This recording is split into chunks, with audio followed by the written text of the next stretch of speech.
Sundays at 10 p.m.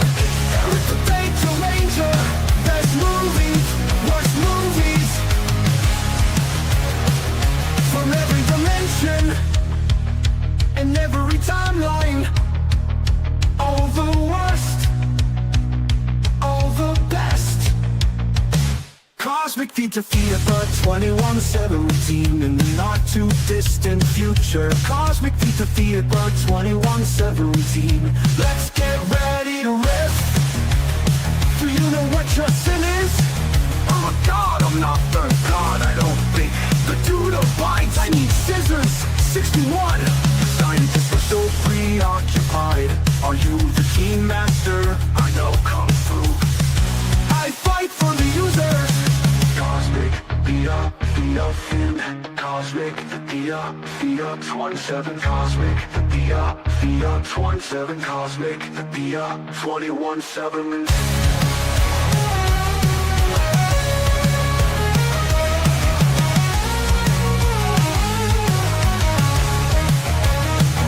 From every dimension and every timeline.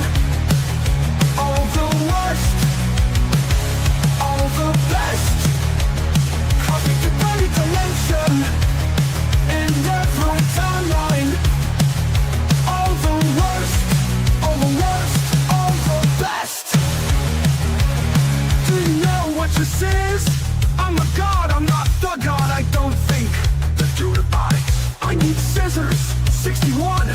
Scientists were so preoccupied. Are you the key master? I know kung fu. I know kung fu. I fight for the users. Cosmic Theta Theta 2117. Cosmic Theta Theta 2117. Cosmic Theta Theta 2117. Cosmic Theta Theta 2117. Yeah, yeah, yeah. Oh yeah.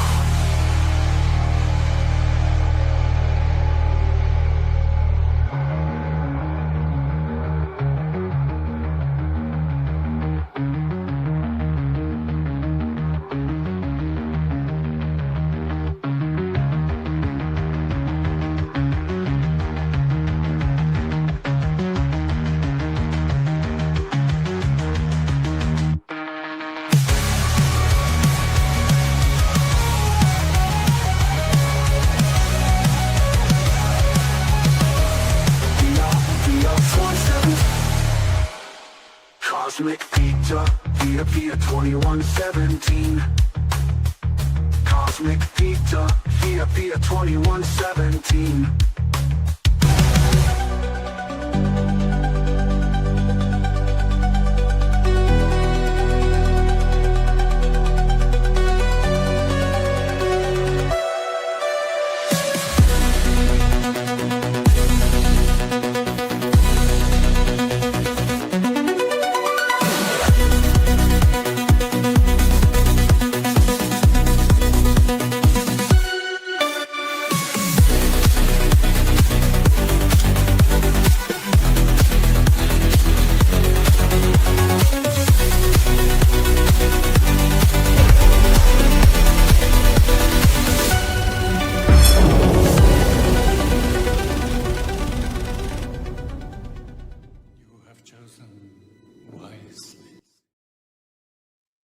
Greetings, ladies and gentlemen, mutant zoonoids, and members of the Grid Gang. Welcome to Cosmic Theta Theatre 2117 on the channel Theta of the Grid. Tonight, we are reactivating the bio-boosted armor out of control, the Guyver, and stepping into one of the most underrated cult action films of the 90s, Guyver, Dark Hero, the sequel to the movie we watched last week. A world where a sinister Kronos corporation is engineering monstrous zoonoids. Humanity is being manipulated by shadows and from the shadows, and only one man stands in their way, Sean Barker. But here's the legendary twist. This Sean Barker is played by David Hayter. Yes, that David Hayter, the iconic voice of Solid Snake from Metal Gear Solid. So before he was sneaking around through Shadow Moses saying, kept you waiting, huh? He was out there throwing hands at aliens, in battle armor, and ripping monsters apart. Tonight we witness practical effects, chaos, martial arts madness, dark comic book energy, and enough 80s attitude to power a VHS rental store for a decade. Grab your snacks, hit that like button, subscribe, jump into the chat because the unit has bonded to us all. The armor is online and it is out of control. And this is Cosmic Theta Theatre 2117, and we are starting this show right now. Let me unmorph real quick. Thank you, everybody, for being here. We have with us an amazing panel, and we should be getting some more people in as well. We have the amazing Scooby Pup with us. How you doing, Scooby? Hello. I'm doing welcome. Okay. Sitting here. Awesome. Glad to hear it. What's that? I'm just sitting here noshing on food. Oh, okay. Yeah. I got a little energy bar before I started this. Didn't have time to cook anything, but yeah, I'll eat afterwards. And yeah, I believe me, I'm going to get to that. I'm as soon as we introduce KJ Cowboy Dan. How are you doing, KJ Cowboy Dan? Hey, howdy, hey, I'm doing just fine and dandy. How are you doing today? Doing fantastic. More phenomenal, in fact. Yes. And I do want to mention this. I do want to point this out. MacGruber! Making like saving inventions out of household materials. MacGruber! Getting in and out of sticky situations. MacGruber! The guy who freaking is a genius. MacGruber! Love it. I love that. I love that skit so much. And we have Jamie Lynn Simmons as the first one in here. Thank you so much for supporting the channel and always being in here. In the first, or trying to be in here the first. You're always up there at the top. Thank you so much for supporting the channel. You're awesome. Sigvaldson, I love you, and thank you so much for that amazing reminder of back when SNL was actually really funny. That was a good skit. I mean, maybe the movie wasn't so great, but definitely it was a great skit. Then we got Scooby Pup doing double duty as well. We have Sigvaldson. Gunner, how are you doing, Gunner? I hope you're doing well. I know you're probably working, but thank you so much for having the channel and the show on in the background. I know you're probably working your ass off as usual. And I can't thank you enough for putting me on in the background and supporting the channel. I love you, and hope one of these days we'll try to get you on here. I definitely need to get you on for one of the intro, and I don't know if you've seen the thanks for everybody, but you'll see at the end of the show. But yeah, thank you so much for being here. We have Sigvaldson. Lieutenant Garatina, thank you so much for being here as well. Another Ranger in the making. Lieutenant Garatina is a amazing channel. Go and check Lieutenant Garatina out on his YouTube channel, doing amazing content. We just did a stream on the legendary Zeo Rangers. Thank you for being here, Sigvaldson. Swollen Salad is also here. Zach, no one hears a word they say. Has memory gone? Are you feeling numb? Not a word they say, but a voiceless crowd is backing down when the air turns red with a loaded hesitation. Can you say my name, Zach? I don't know. I don't know what song that's from, but that's actually pretty cool lyrics. I like it. Has memory gone? Are you feeling numb? Yeah, all become invisible. The bodiless head. Yeah, exactly. KJ, we were just talking about his backstory. So that's pretty funny bringing that up. And then We're Orphan probably going to Zane- do we're probably going to do a backstory lore episode. We're going to try to get Yes. everybody, together on one of our channels, and we're going to like talk about our lores. We were talking about that backstage before everything happened a couple hours ago. Yeah, we're trying to get all of our lores. Alice, trying to get Scooby, my Theta character, KG Cowboy Dan, King, and everybody. We have Casey with us as well. Casey jumped in. What's up, Casey? I would just like to take this moment to say I identify as a pup. As a pup. Gotcha. I identify as a full-bodied head, but without a body. Yeah, I just identify This is my good side right here. This is my good side. Right here. I identify as a Theta Ranger, and I think Casey identifies as the Gimp Reaper. Yeah, that and the world's best pyromaniac. That's a good one. I can't wait to see the pyro that we see after we pass through the river Styx. I'm sure it's a glorious sight. But I do want to thank Orphan Zane for the $5 super chat, and I will be playing your video. From stormy fields to shadowlands, no wicked paw shall foul these snares. Let tyrants tremble at my might. Beware the rabbit's lantern light. Keep this cosmic born alive.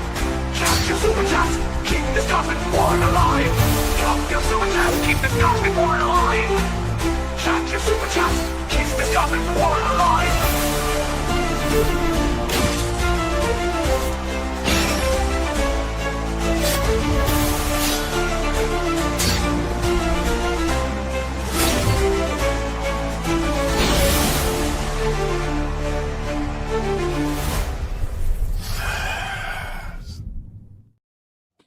And this is something that I really could use right now to pick me up.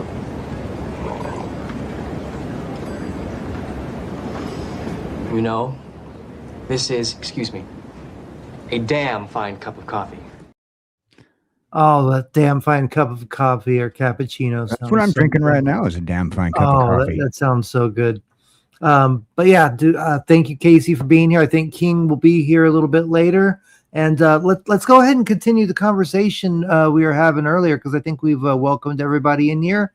Gunner, Swollen Salad, Zach, Orphan Zane. Thank you, everybody, for being here. And thank you to the last night for Shrubby for getting us some more members. So I'll have to add that to the video that I made on all the members, because I have grown 10 new members. Thank you so much. Yeah. But yeah, let's continue the conversation we were talking about. About the lore. Yeah. Well, no. Well, we were talking about with Scooby about the cancellation issue that's going on. Oh yeah.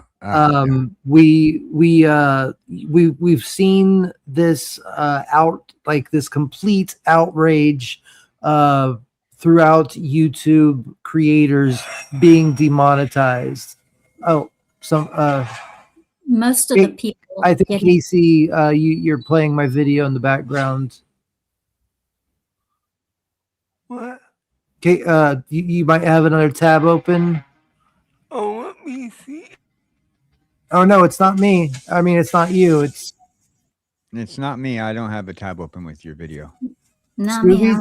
I don't have any other tabs open. Well, I'll make sure anything I have here gone, just in case. I don't think so. But Well, I don't hear it. So I heard like a little bit of your theme song a second ago, but yeah, it was my phone. My bad. Okay, I fixed oh, it. it's your phone. Yeah, my phone just started playing my video all of a sudden. See, his phone is. How dare you go blaming others for your? I'm sorry. It's my bad. That's my bad. Hey, Silence your cell phone during the movie, But please. Balderson also sent in $5, so he deserved to see the button be pushed. So.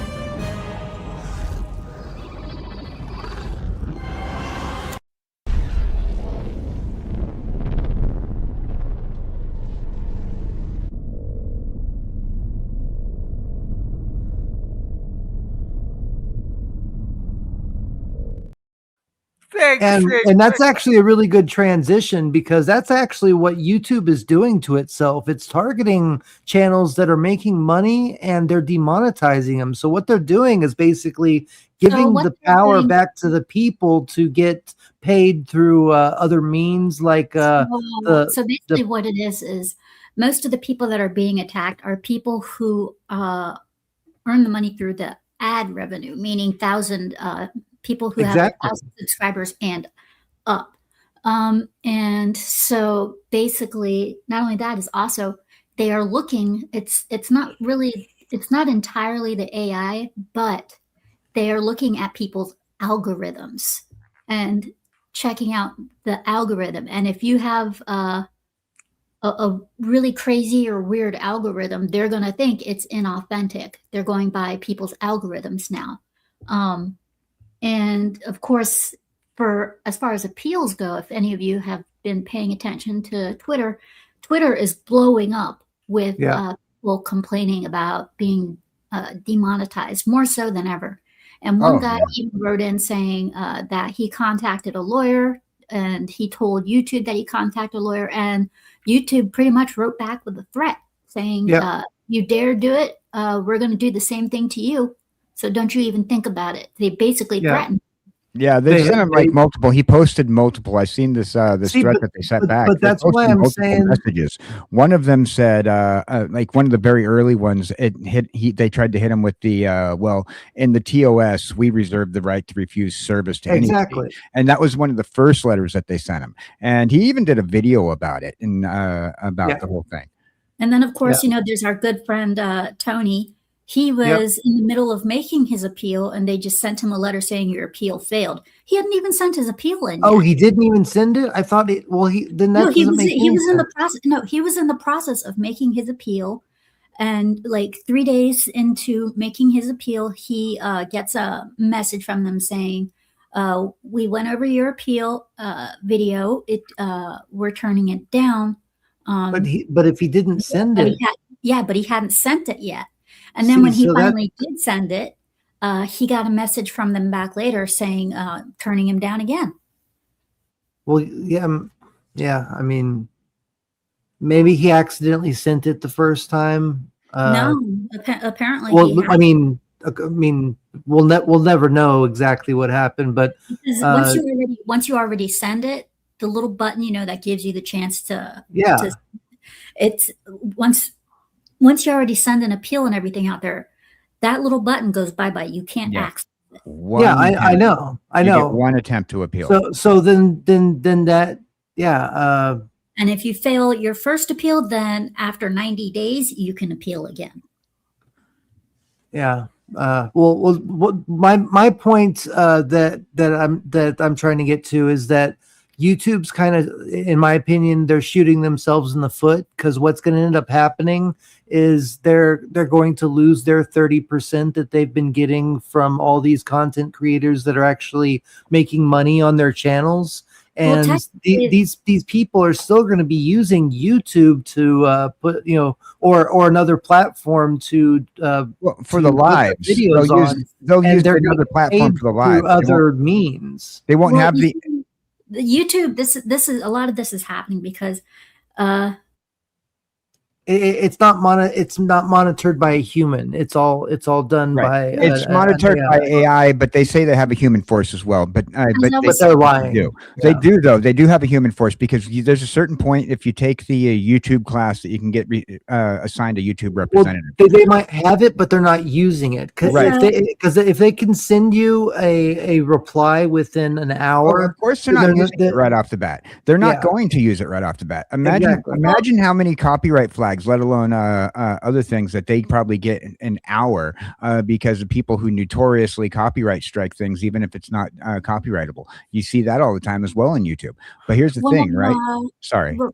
one of the main things though that started this is YouTube sees themselves and is starting to make themselves they see themselves into a streaming channel like Netflix and stuff like that. So they're starting to so like MSNBC, all that stuff, all those channels are starting to come over to YouTube. Yeah. So YouTube is starting to see themselves as a professional cable TV streaming service. So they're getting rid of those that aren't channels like that, those that haven't made movies, you know, things like that. They're slowly phasing out anything that is not considered professional television or whatnot, because they're starting to see themselves as a streaming service. Like even the hardcore streamers, they're starting to get press passes because they're on YouTube. They're starting to get press passes so they can go to various places and various news places and get news information, which has pissed off many of the news channels. So that got taken them. Which is where my tinfoil hat comes into play. That got taken away from them. So a lot of people are getting, just kind of kicked and phased out because they are trying to turn themselves into a professional streaming service of only movies and TVs. From things I blame Susan Wojcicki. With Amazon Prime and things like that. Yeah, so that's what they're trying to turn. That's what they're trying to turn YouTube into. Well, yeah, because remember what Susan said a few years ago. Have been saying too. Remember what Susan within the next 7 years they're trying to phase out cable TV altogether, and they want all TV to be watched through YouTube. All right, go back to 2020 when Susan Wojcicki was CEO, right? Is that how you say her name? I think it's Susan Wojcicki. Wojcicki, something. Yeah. Susan Wojcicki is what I'm going to call her. She can get mad at me all she wants. Wojcicki, exactly. She said back in 2020 during the beginning of the pandemic, she said, "We will be bigger than Netflix," and that's what they're planning on. And that's what they wanted. And the new CEO, who's there now, he's reliant upon AI to the nth degree. He pretty much said eventually a good 50% of the YouTube workforce that's moderating YouTube and running the YouTube itself will be AI. He's actually said that straight out. Yeah. And recently he did an interview about the AI policing the copyrights, and apparently the AI has been hitting a lot of people with copyright strikes, even when it's their own content that's original content. And apparently they're not letting people contest those copyrights now, from what I understand. Exactly. Yeah. But that's what I'm saying though, is that I think that YouTube is, even though their grand scheme is to be the number one thing that everybody goes to, I think what's going to end up happening is everybody's going to be so scared their channel is going to be demonetized that they're going to be going to other platforms, and they're going to be not doing. They're just not going to. But what other platform will they have? What other platform do you have to upload videos that are in? Rumble has a YouTube style. Rumble, I thought, was just lives. No, I thought Rumble was just lives. No. You can post videos on Rumble. So here's the problem with Rumble. Is Rumble? Yeah, there are problems with Rumble.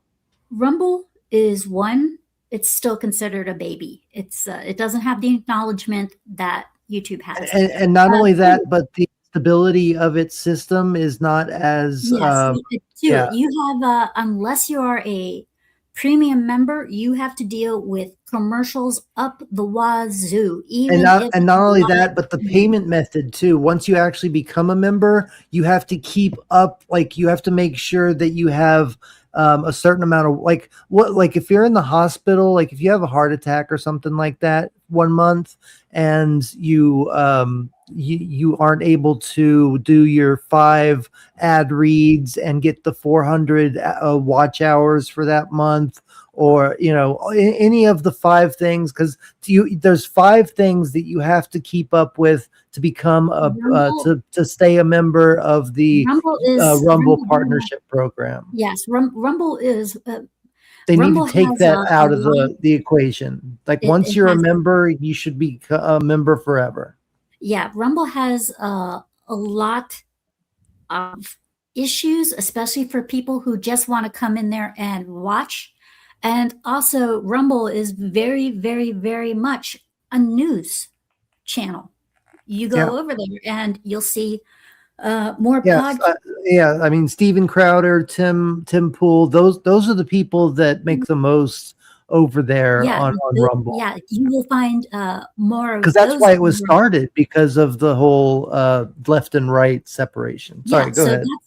That's where you will find. That's what you'll find the most over in Rumble. You'll find more news podcasting than anything else. I mean, you'll find game players. I mean, you'll find people who do gaming streams and stuff like that. But it is during the day. It is basically a news channel. At night is when people actually, streamers actually start to come out, because the news channels shut down, and then the streamers and the gamers come out at night. The thing is too, like the night owls that we are, the werewolf, the streamers pop out. But if I look up top YouTube niches that YouTube wants to include, like wants to promote, it's educational and financial content, it's personal investing, digital markets, tech reviews, and then it's media and entertainment. Then comes health and fitness and other stuff like that. But notice variety talk is not even on that list. Exactly. It used to be media, entertainment, and cat videos. Yeah, that's what it was. Exactly. But honestly, those cat videos, the ASMR, like the women that like just sit there and go, oh, don't do that. Like, stop. I know, right? Screen. But I'm going to slap you through the screen. But I'm just saying that's what started this whole thing, because that's low energy, low effort content. That's what they were trying to avoid. And I really hate ASMR. I do too. But it's those girls that are trying to like get guys, and then of course you have Twitch. Well, Twitch has another problem. Twitch is mainly commies. Twitch is basically for Twitch, you will primarily find gamers over there. Exactly. So if you are someone who is looking for a Kick too, a gaming channel or something like that, or if you're looking for somebody who's just a complete total idiot, Hassan, I'm looking at you. Yeah, exactly. Like I said, commies. Yeah. Rumble is really the only competitor that has a chance of coming. Actually, there is one more. Really? Okay, enlighten me. And this one, a lot of people, it's starting to get growth on it, mainly because gamers are starting to pay attention to it, because it's pulling a lot of shit that Twitch doesn't, and that is Kick. Yeah. Kick lets you keep a hell of a lot more of your money. And on top of that, you can... but isn't Kick mostly gaming too? Well, I was just about to say, Kick is primarily, like I said, it's primarily gaming. Yeah, what's up, Cyfax? Although it's primarily gaming, with all that's going on with YouTube and Rumble and everything like that, people are also starting to stream on Kick, because now Kick is also an option for Streamyard and all these others. It's popping up as a streaming option for all these other places now. So you can stream to there, and Kick has a very large audience. Yeah. Well, yeah, isn't, but yeah, but that's the same problem that Twitch has. And by the way, Syfax, I sent you a link if you But want to here's the jump thing in. though, here's the thing though, is when it comes to Kick, I can't do it. the rules that they have are stricter than Twitch. Exactly. Which is good, because also I've been to Kick. I've seen a lot of their stuff. Kick is the better option. I completely agree. If I was going to do a complete gaming stream, I would go to Kick. I've been to Kick many times. I have yet to find a stupid ass idiot that you would find in Twitch over there. Everybody over there is pretty much sane. Twitch is where all the mental ones go. Kick, everybody that's over there is actually mentally sane. They're all mentally sound. Yeah. Yeah. I mean, I watched David Drops. You know, there's a lot of the Grand Theft. Like I was just talking about this with KJ. I would like for all of us to get together if we could afford like to build our own server on like a Grand Theft Auto type of thing. And all right, what I have, okay, so I was telling, we're trying to get a gaming server together. Grand Theft Auto is going to be a more expensive one. It's like one of the more expensive sets of games to pick up on. But people watch itself. Even owning the server itself. I'm already asking for a lot of money from people in our circle just to be able to support. But this is like a future type of like you know, if we ever had enough money to do it. I do currently host a or we could just join a server that's already there. Well, still, you have to make sure everybody has the game. It's an expensive game. Grand Theft Auto is an expensive game. I'm not about to pay $60 for a game for when it's on sale. Just saying. Especially you know, like if you're gonna want to play a game, then you're gonna want to play a game that's cross-platform. Exactly. Yeah. And yeah, I mean that's why I like Steam, because most, like, obviously, we're all streamers and we all have a computer, and so usually I just assume that everybody that's playing games are playing them on the Steam. The three games I have that are cross-platform that I absolutely have fun playing is Sonic Crossroad Racings, Warframe. Yeah, Orphan Zane just said, I say that we all just play Warframe. Yeah, it's free. I was gonna say 3 games, but you know what? Now it's only 2 because Destiny sucks ass. Yeah. We used to play Destiny, but it sucks ass now. And I actually came across this one person in Warframe who had the screen name of Destiny Refugee. Yeah. No, we talked to y'all. I'm sorry, I need to put this on the screen. Thank you for reminding me, Keith. The chat will be on here. We do respond to y'all. We're just kind of like talking about the situation because it affects all of us, and we're trying to figure, a lot of the people that we love and that have channels are getting demonetized for this exact situation. We're just but when the movie starts, though, we will be like commenting and stuff, and we'll respond to your comments as well. He was just letting us know that he's going to be moderating on another show at 10 p.m. So he won't gotcha here long. I was trying to like say a few things to people in chat, but I keep on getting distracted every time I go over to another window, and then I'm like, oh, but we're talking about this, so I keep on getting distracted. So I do host a gaming server for Minecraft, and it's been pretty successful for the last 2 years. But like just hosting a server itself can get pretty darn expensive just on its own, let alone the gaming. And if you a lot of people can host a game from their devices, but then I've had problems with that. If whoever's hosting the game from their device ends up having if they have like shite internet, it affects people, and in certain games only so many people can play at once from that thing, unless everybody plays like on one of those public servers, and then you're typically not playing on your own. And I had a thing where we were trying to do Fortnite as a community, and like you can't guarantee that everybody's going to be in your lobby. It just puts people in your lobby that's not part of your community, and and then you have, when you're trying to stream, you have people dropping N bombs with the hard R, and you get in trouble by YouTube, or I got in trouble by Twitch when I was there before I left Twitch. So it's like, I just, those kind of, a lot of these games that have like a public server, not really safe to play when you're trying to do a small little community server.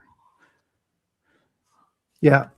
Oh yeah. And Sigvalson saying because gambling sports, and that's another thing too, is that I see a lot of people over on Kick. They have sponsorships from these gambling sites and stuff. So it's really easy to get sponsorships over on Kick too. If you have if you're a partner on a gaming stream over there on Kick. So Kick is a viable option for gaming streams, but for channels like mine, who I want to focus on film and entertainment, theories. Well, that's the thing. That's the good thing about Kick, though, is that it's actually starting to grow into that now. Right? Is it? So yes. Okay. Well, that's a viable option then, because right now I still stick to the theory that YouTube is in a few years is going to be shitting themselves because of all the money that they've lost by demonetizing all of these channels that were bringing them in money. They're gonna, that maybe at first they're not gonna lose a lot of money, but if this keeps growing and they keep kicking off demonetizing bigger and bigger channels, then they're going to keep losing more and more money, right? Because the 30% that they are going to be getting, these channels still have a support group. They still have an audience that people want to help these channels grow and keep going. So they're going to find other ways to send super chats or send ways of keeping these channels alive. Right, but that's through your viewers. Your viewers are only going to have so much pull when it comes down to a corporation that's making these things. Your viewers have no pull at all, unfortunately. And I don't want to say this, but your viewers. What do you mean by pull? Like, okay, when it comes down to a YouTube and YouTube's moderation of how they do things,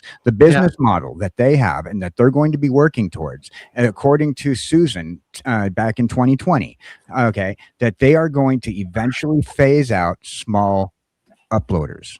Okay, and they are going to be like, that's why they're starting where they want to go. That's where Susan said she wants to go. And this new guy that's there, obviously his AI is doing exactly that, as Scooby has explained it, right? The new CEO has his AI doing exactly that, phasing us out.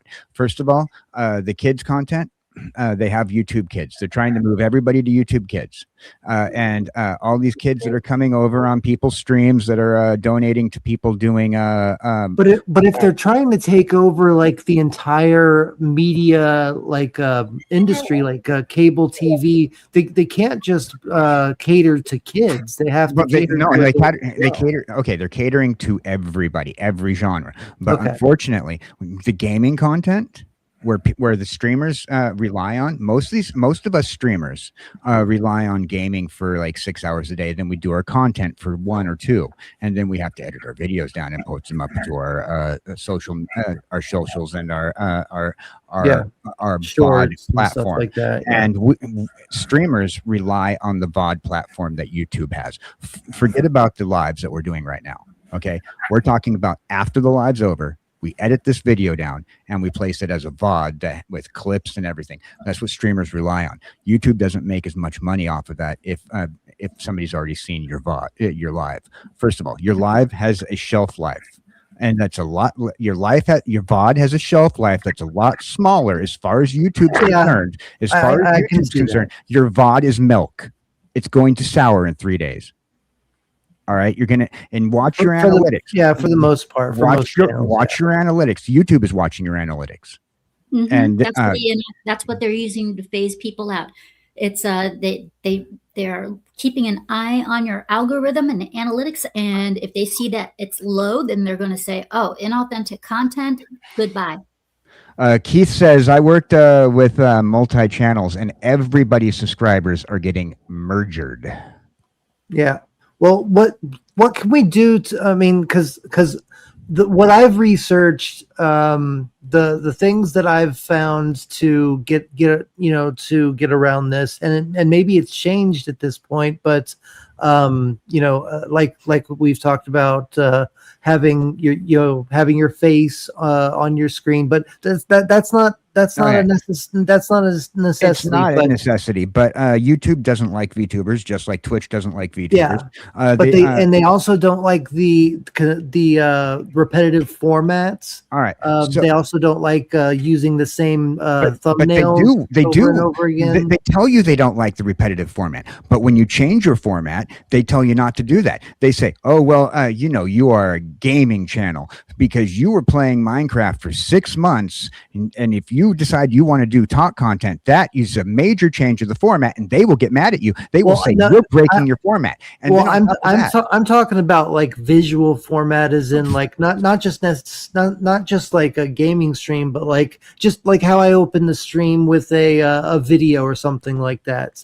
Like if I do that consistently, that's the format that I use to go on my channel. Right. I do that, and then we do a little bit of talking, and then we do we sit back and we talk while we watch it. But the difference is when you have a talk content, right? Your format, you're not really changing the format of your show. What you're doing is you're changing. They're more worried about the format of your channel. All right. So with Keith right here, he's mentioned in chat about anti-derivative Jill about being a bot. So which I don't believe, because I've heard their show and pretty much she doesn't talk like a bot. The AI is capable of telling whether or not you're a bot. I believe that somebody might have flagged. Yeah, that's a big possibility too. The AI has an ability to tell if something communicates like a bot. That's a big possibility. Okay. The reason why we know this is because there are AIs that you can feed content into, and it can tell you how much of that content is AI driven. Yeah. And YouTube's AI has that involved in it. I've seen a whole documentary on it on YouTube that was published by YouTube. How many of these channels that we know of do just live streams? Like they don't do they don't do a lot of video essays, long form video essays, repost to live streams or shorts. There's differences. There's like a lot of streamers will do reposts of live streams after editing down, like the Asmongold's, the Next Taku's, but I'm saying people we know that have been demonetized. How many of those people only do live streams? A good majority of those people. That's my point. Is that's repetitive formats, and that's what I think that they're going after. But they're also smaller streamers. Most of the people that we know in our community, they're smaller streamers, and they're trying to get rid of the smaller streamers. Smaller streamers do not make them ad revenue. It's a very small. Look at the percentage.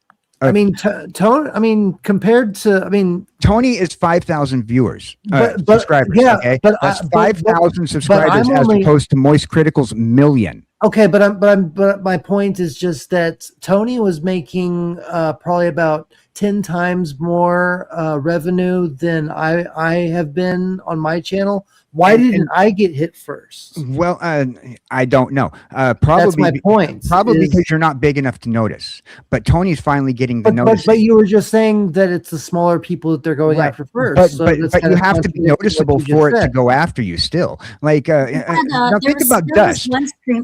There was one streamer, I forget his name. He had like about 4 million subscribers, and just as much members. And he got hit with that demonetized strike with for the inauthentic content. He got hit with that. And it doesn't really, in a way, it doesn't really matter what size your channel is, because we're getting big channels that are getting hit. We're getting little channels that are getting hit, medium size. It doesn't matter. They just want us gone. Right. Keith, they want to get people who they can hand pick in there. Remember when they used to take YouTube partners all the time? Now they don't do YouTube partnerships. Yeah. I don't understand, Keith. When you monetize that costs the money, they would rather demonetize and keep your content, but that's up to you to delete your content. So I mean, they're losing that money, regardless. All right. So that's they want to on the demonetize advertising you for revenue. 6 months and hope you fight your way back while they make money the whole way. No, because you have the option to delete that video. Right, but here's the thing, right? You're a small streamer. You need to take in the advertising revenue, right? On your VOD, right? Yeah, but well, listen, hear me out. Let me finish. You are a small streamer. You need to make money on the advertising revenue once you get monetized, right? Does it make sense to you as a small streamer just barely trying to get that 50 cents a day so you can eventually get $100 checkout by taking the video down next week? Because you're live, ages like milk. Does it make sense to you as a small streamer? No, it doesn't, because you're not going to get the advertising revenue. It's going to cost YouTube money. The advertising revenue I get is pennies. But still, YouTube has to pay you those pennies. Yeah, YouTube loses out on money. You know how many unmonetized channels I still see advertising on? My channel, not monetized. Oh yeah. When you watch a video on my channel, you will still get an ad. Yeah, exactly. And I don't, but YouTube does not have to pay me for that ad because I'm not monetized. Exactly. You being monetized, even if it's penny, YouTube now lost out on that penny because they have to pay it to you. No, yes. they're only getting a third of that penny because I mean I'm getting like 70% of that penny, like literally. But still, they still have to pay you. They're losing that. They're losing that when they pay you. Period. My highest viewed videos back when I started doing music video reactions was like 15,000 views, and for those videos, the most that I got after maybe 6 months of the video being online was $4 and like 30 something cents. Right. That was the total. Okay. But YouTube has to pay you that money in ad revenue, right? Okay. Yep. Or even even with the donos, when people send you it, even if they're taking the 30%, or like when I was with Twitch, they were taking 45%, all that stuff, right? They still have to pay that to you. They're not getting that 45%. But they also get to keep the 30. It doesn't matter because they're not because they're having to pay you the rest of it. YouTube is not getting that money. But you are. But if this keeps happening, people are going to leave YouTube altogether, and they're not going to get any of the money. Right? They don't care because they don't care. Into a cable channel. Exactly. Yeah, they want it to be a cable channel. Do they? Did cable channel? So you think that they're just phasing out all content created eventually? Eventually. I get what you're saying. That is what Susan wanted in 2000. In 2000, when she said that, on 220, when she said that, when she made that statement that that we're going to replace. Her statement was, "We're going to replace the need for Netflix." Then we definitely need to be searching for other ways of. That's what Susan said in 2020, and that is why I multi-stream, and it is exactly why I am rehooking my Kick back to my Streamyard. I'm hooking my Kick link back up onto Streamyard. Yeah. We all should probably be writing to Rumble or whatever platform that we desire to go to, because this is a situation where if YouTube doesn't correct their way for all of us to be able to because this started out as a platform for everybody to be able to post their opinions, make started videos. As a platform for people who wanted to date other people. Oh, did it really? YouTube started out as a dating platform. It made a lot of changes. It was a dating platform first. I didn't know that. That was why they called it YouTube, because you were supposed to go on there and find somebody for you to date. Yeah. And then it went to from YouTube to YouTube's cat video.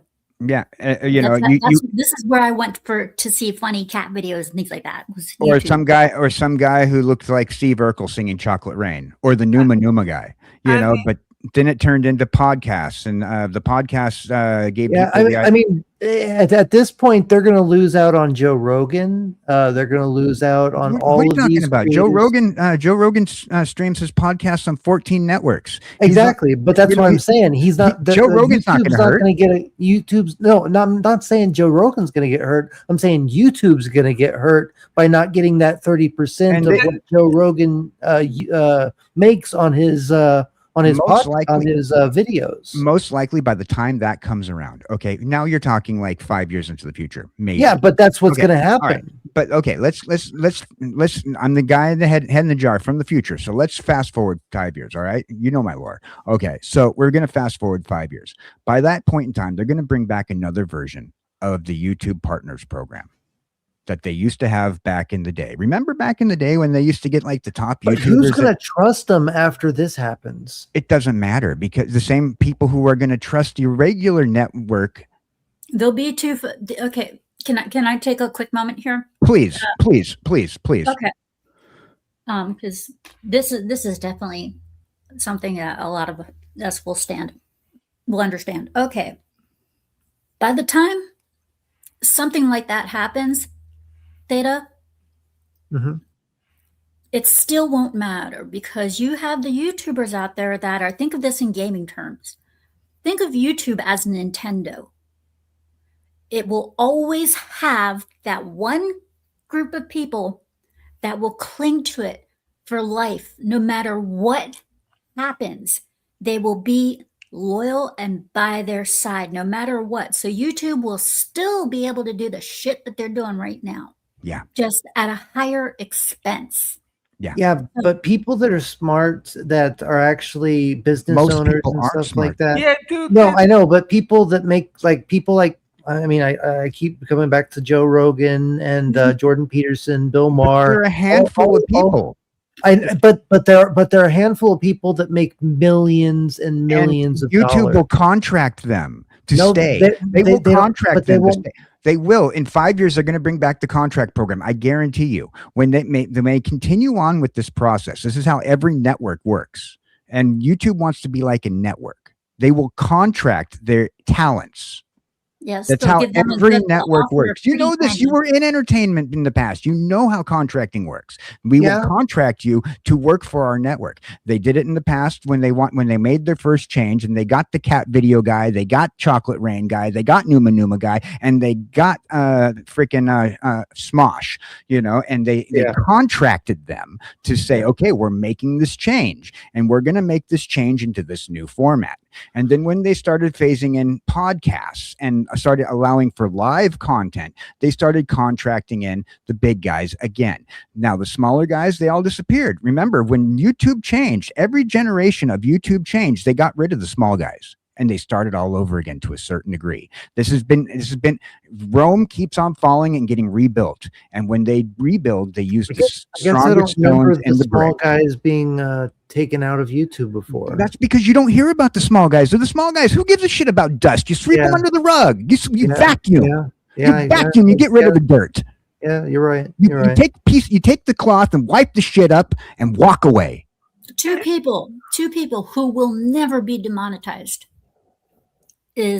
are Nerdrotic and Critical Drinker. And I will tell you why, because those two guys are regulars on Piers Morgan. Those guys are regulars on the actual news channel. So unless you're a channel. And Andrew Wilson, I guarantee you people are going to stand up for this. No, what I'm saying is unless you are a streaming channel of that much importance, of that size, YouTube is going to say, fuck you. We don't care who you are. And that's what I'm saying. I think people like Joe Rogan and Andrew Wilson and Bill Maher are all going to say, fuck you, YouTube. I don't think so. They're brick and mortar people who own brick and mortar businesses. And they make their money off of doing this. First of all, I don't disagree. I know you don't, but I do. I've seen this in the radio industry when I was in radio. I saw this. Joe Rogan has the same mentality as fucking Howard Stern. Now I disagree I'm with swearing. that. I'm sorry. I'm swearing. I never swear on your show. I'm sorry. No, swear all you want. You know, this is a topic I've been looking into for 2 years. Since I left doing event management, and my history with contracting people. I know how this kind of thing works. The reason that I say that these people are going to stand up for this situation is because of what happened with Bill Maher. Bill Maher was a huge leftist that didn't believe anything that was going on in reality, and now all of a sudden he's completely changed his tune. He's looked into it, and now he's fighting for what he knows. He's found out to be the truth. But Bill Maher's also a businessman. And Joe Rogan is the same way. He stands up for the little guy.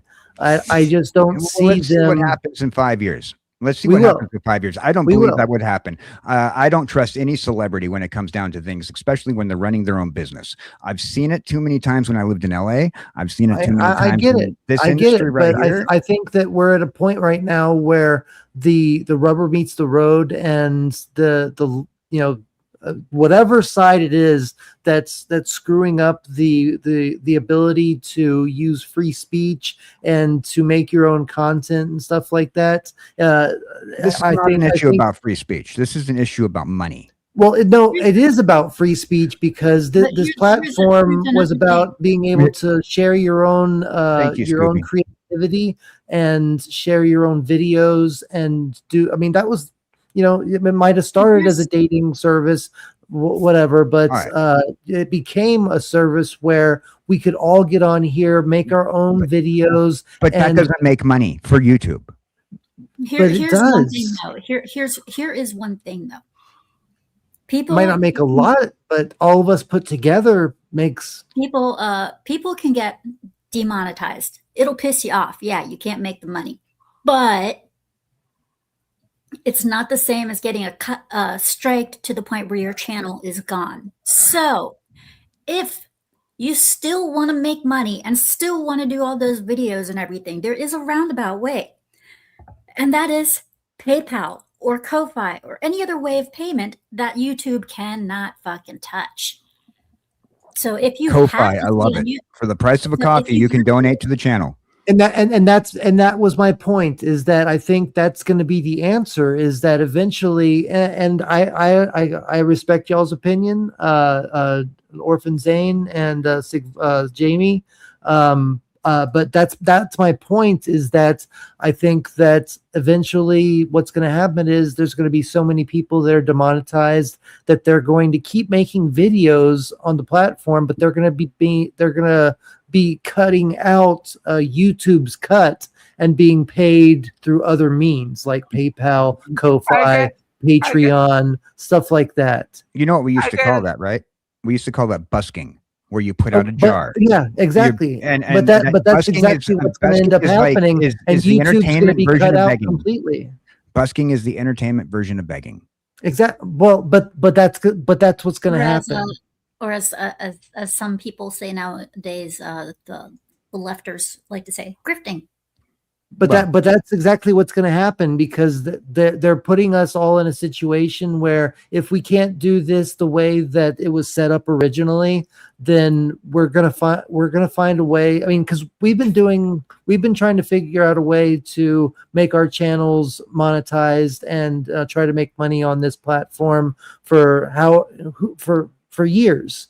And if they're not going to adhere to the principles and the whole core of what this platform was made for, then we're going to find other ways of getting paid. It sucks, and it might have to come down to going to Rumble, which is what Sigvaldson is saying, which is what I'm saying too, is that we need to persuade other platforms like Rumble or Kick to have easier ways of being able to get in a partnership program and kick YouTube if YouTube's going to be a dick and make sure that we can't promote our own stuff that we worked hard on, that we spent countless hours on trying to get just right.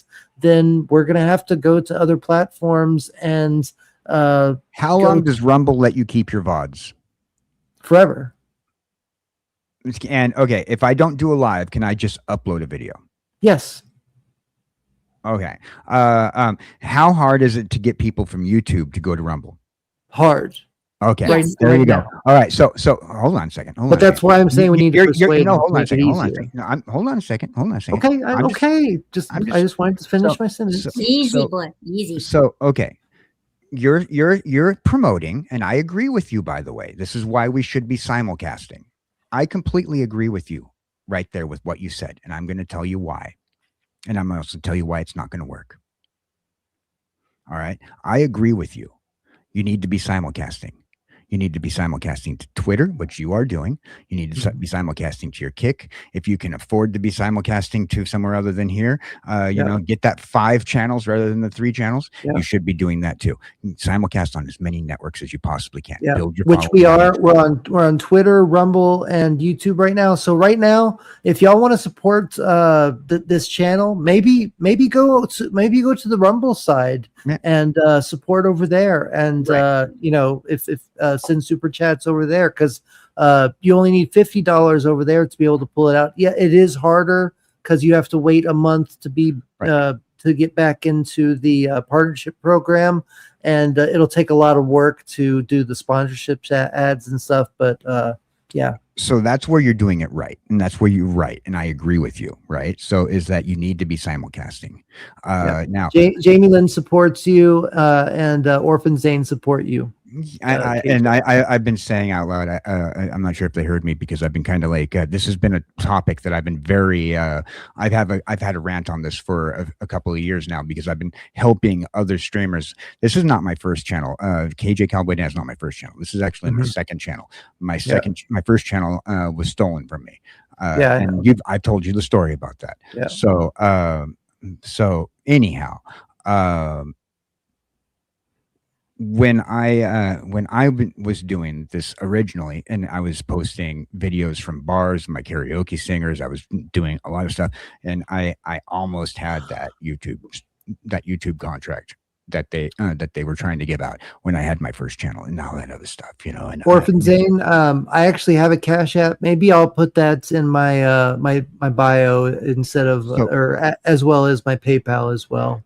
So not only should you be doing what you're doing by the simulcasting, the more channels, the better. They loved me on Billy when I was doing the karaoke stuff. Sad but true. They loved me on Billy. They loved What's Billy? Is that a radio show? No, it's like Japanese YouTube. Oh, I see. I've never heard of it. Yeah. It's Japanese YouTube. It's great. You know, they love the karaoke people. Yeah, they do love karaoke. Oh yeah, you know, karaoke. And Catherine Sutherland, well, you bring up a good point, Dan, and personally I have to agree with you. The more money people make on Ko-Fi, because whether or not that you want to support your channel. So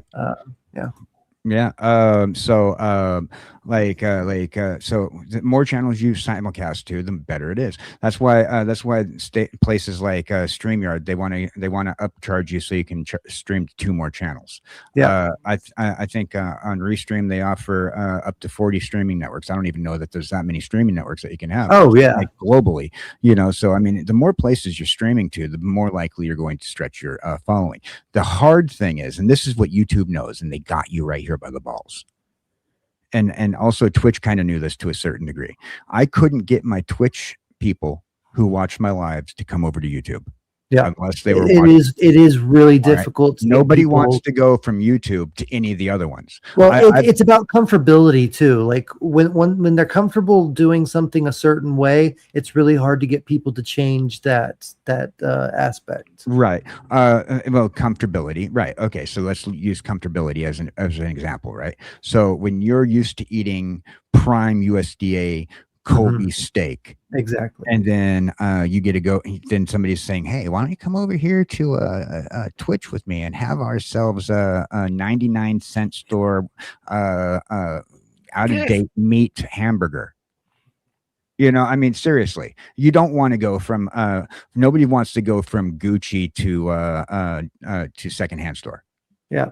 Exactly. But see, the thing is, you need to find a way, and YouTube doesn't want you saying this. They don't want me saying this. They probably might even, if their AI is listening right now, they'll probably get mad. Well, but you need to find some way to send Jamie over to the green guy right up there. But well, I know Jamie is. What I'm saying is not just Jamie. I'm just using Jamie as an example. No, I know. I'm using Jamie as an example. We're looking at the stream chat here. I'm pretty sure everybody that actually comes to the YouTube side is already on the Rumble side as well.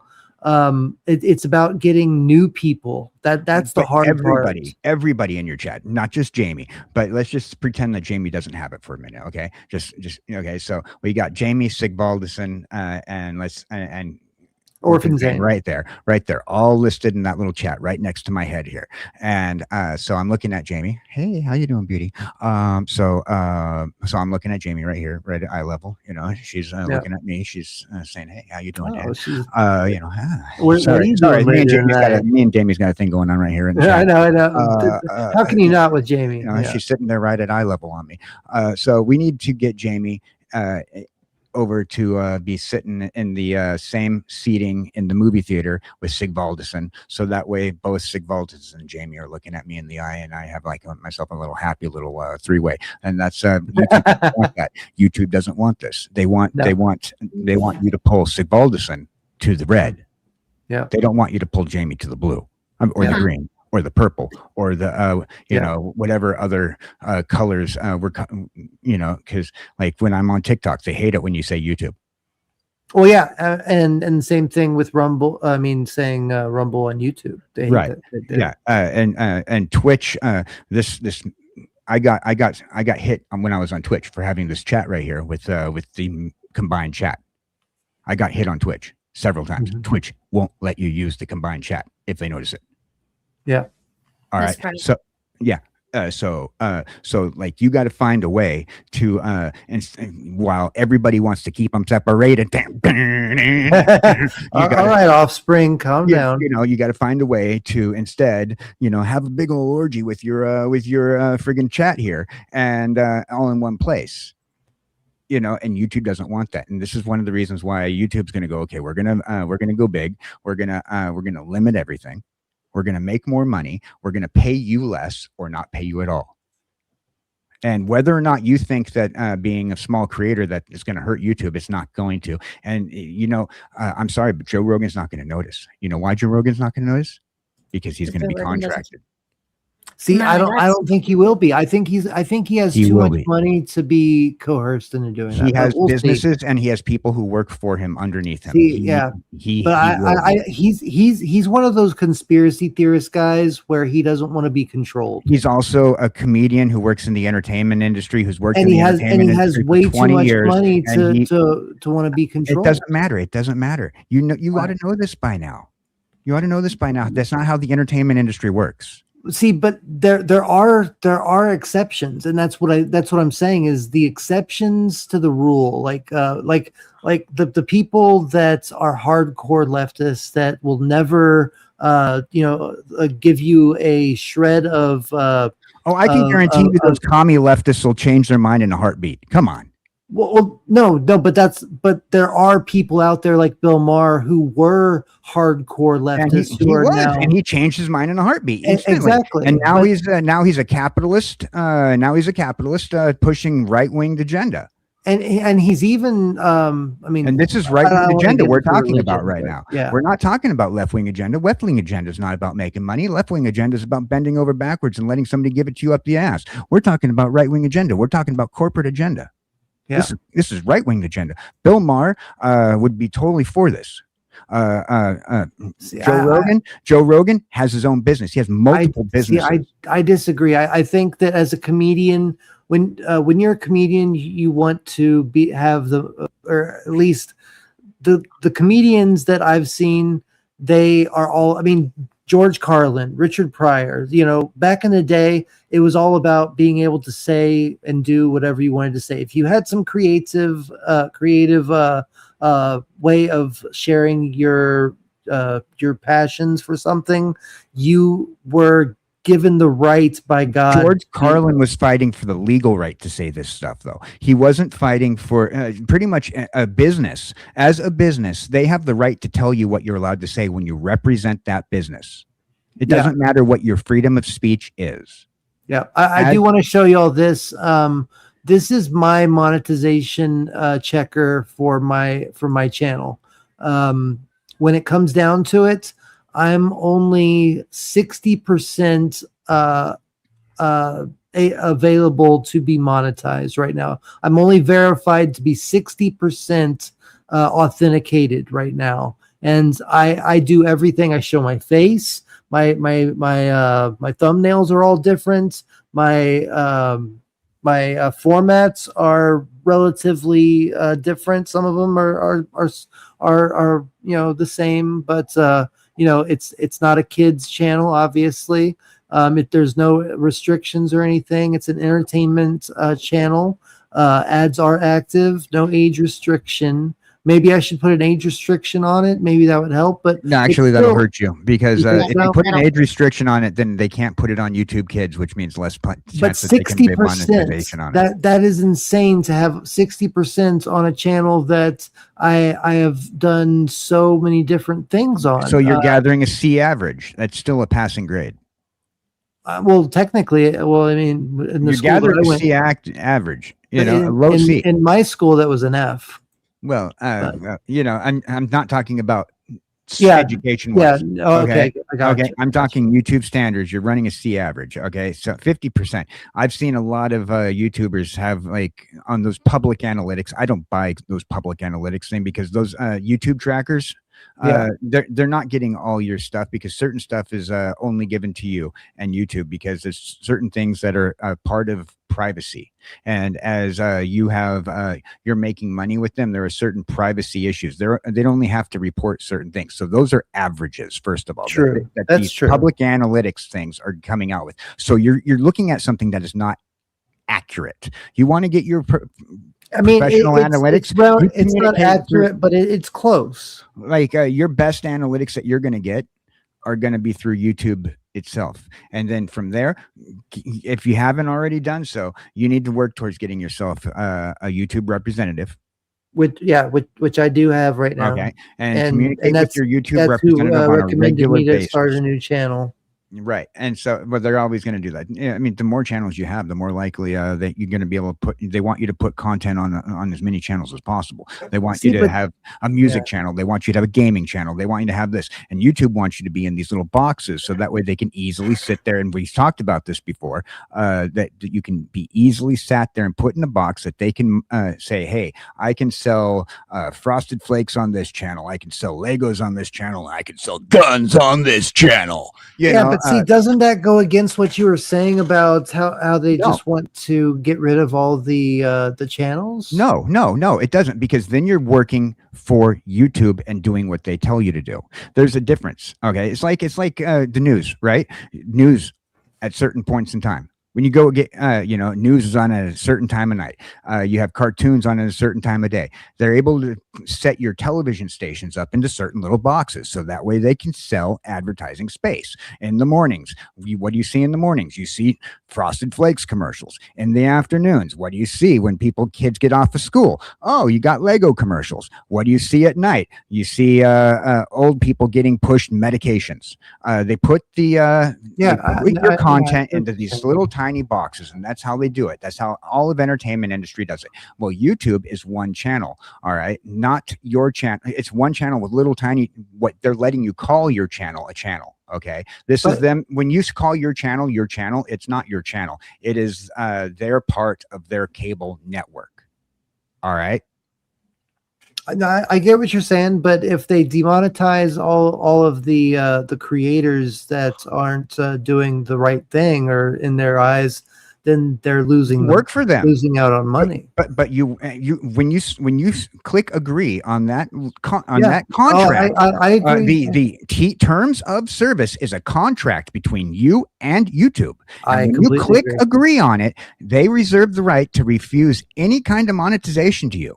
It says so in that contract. And so when you clicked agree to create your YouTube channel, you've already agreed to this. It doesn't matter what your argument. Then the whole argument that we've been having the entire night is now void, because you clicked agree on that terms of service. Well, but that's my point, though, is that once you agree, and then they stop paying, and they demonetize your channel. You've already agreed, and you don't 2 years have. ago. Okay, but let me finish though. And you don't have any incentive to continue making your videos anymore because they're treating you like garbage. Then they're going to be losing out on a ton of channels, a ton of revenue, a ton of opportunities to get people to see advertisements and stuff like that. Yeah, I see what you're going. Okay, you know what I mean? Okay. Yeah. You ever work at McDonald's or a minimum wage job? Yeah. Papa John's. Yeah, okay, Papa John's, a minimum wage job. You know, any minimum wage job, they treat you like shit, right? They don't pay you barely shit, right? Yeah. What is your incentive to keep going to work tomorrow? I mean, just to pay the bills. But if they stop paying me, then I'm not going back to work. But minimum wage doesn't. You have to get like 3 minimum wage jobs in today's society just to be able to pay the bills. So you're not really getting enough money to pay the bills. Come on, what's your incentive? What is your incentive? I'm talking about back in the day too. Like, but back, scroll up to the thing right here. Orphan Zane says, "What does Orphan Zane said?" Personally, I prefer up. It's keywords back in the day. Orphan Zane. Right after Jamie, you got you saying hello geeks, then you have Sigvaldison, then you have Jamie, then you have Orphan Zane. Keywords back in the day. Back in the day, as opposed to now. The world is a much different place, especially with YouTube. All right. So so regarding what Orphan Zane said, back in the day, things were different. You know, we could afford having one job working minimum wage and paying rent. Nowadays, in some places, particularly for those of us who are on the East Coast and some of those people who are in the West Coast and a lot of areas in Texas, rent no longer costs under $1,000. Yeah. All right. It costs more than $1,000. Exactly. Yeah. Most people who work a minimum wage job, average minimum wage jobs, usually get people working 28 hours a week minimum, up to 40 hours a week to get diddly squat. Minimum wage. Well, before we get the movies going, I'd like to go around the horn real quick. And, sorry, I just have a big. I love having this conversation because we need to get this sorted out, and that's why I want to end with this question. What's everybody's solution? Where do you think we start to be able to get our creative creativity back in our own hands? Do it anyway. That's my solution. Do it anyway. Don't do it because you're looking for a payment. Don't do it because you're looking for something to come out of it. Don't do it because you're hoping to get struck by the moist critical lightning.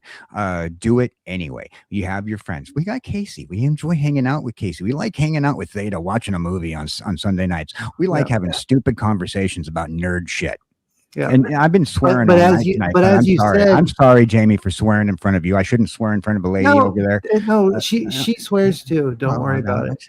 But as you said, it takes 3 jobs to support a household these days. And as for me, working a 9 to 5, 40 hours a week, and also working for another lady and having YouTube, without YouTube's extra little potential of $100 a month, right? Yeah, potential $100, maybe $200 on a good month or something like that.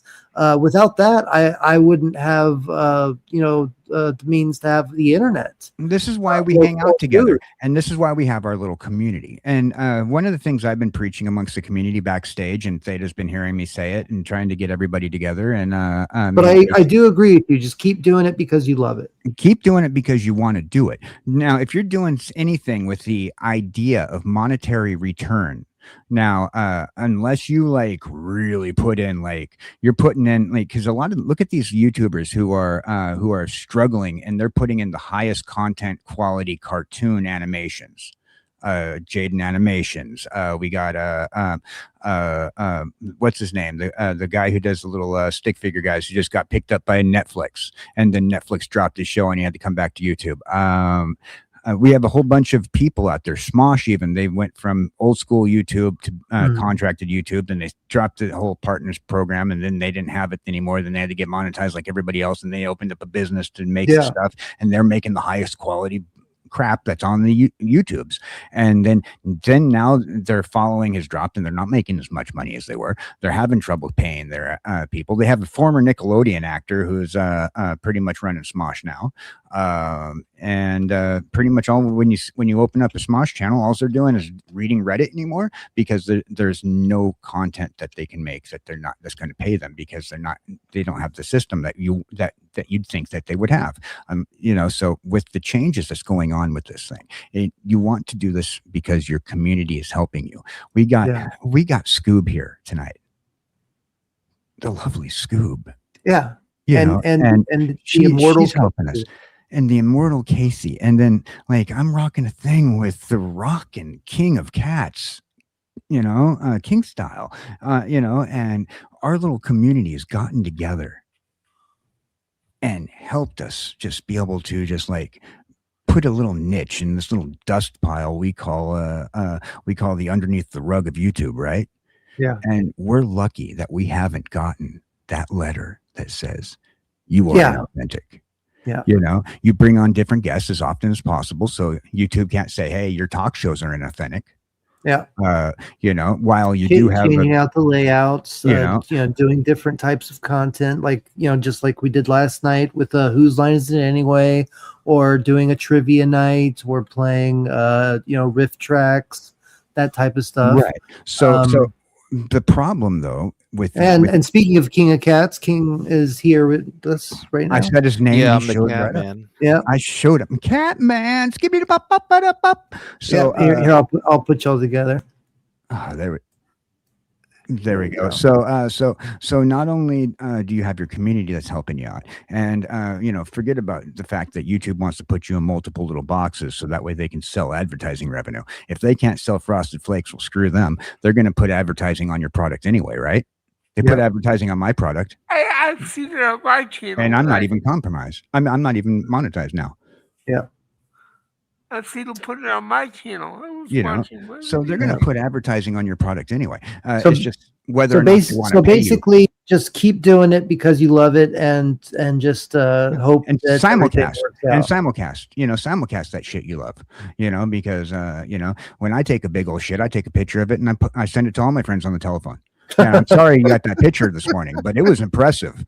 It's just saying, Yeah, I get what you're saying. Okay, all right. I hear you. Does anybody else have anything to add to what we should be looking forward to, helping this situation go back to the way things at least were, so we weren't so scared to have our channels taken away from us? Just like Cowboy says, just keep doing what you do. I mean, that's really all you can do, is just keep doing what you do, but on a wider scale. Okay. Yeah, have fun with it. On a wide, if you're and doing it on different channels, like simulcasting, like he was saying, that's a good idea. Yeah. And I would like to take this moment that I don't know if you could really call me a lady. I mean, if you've watched my game streams, you would know that I curse worse than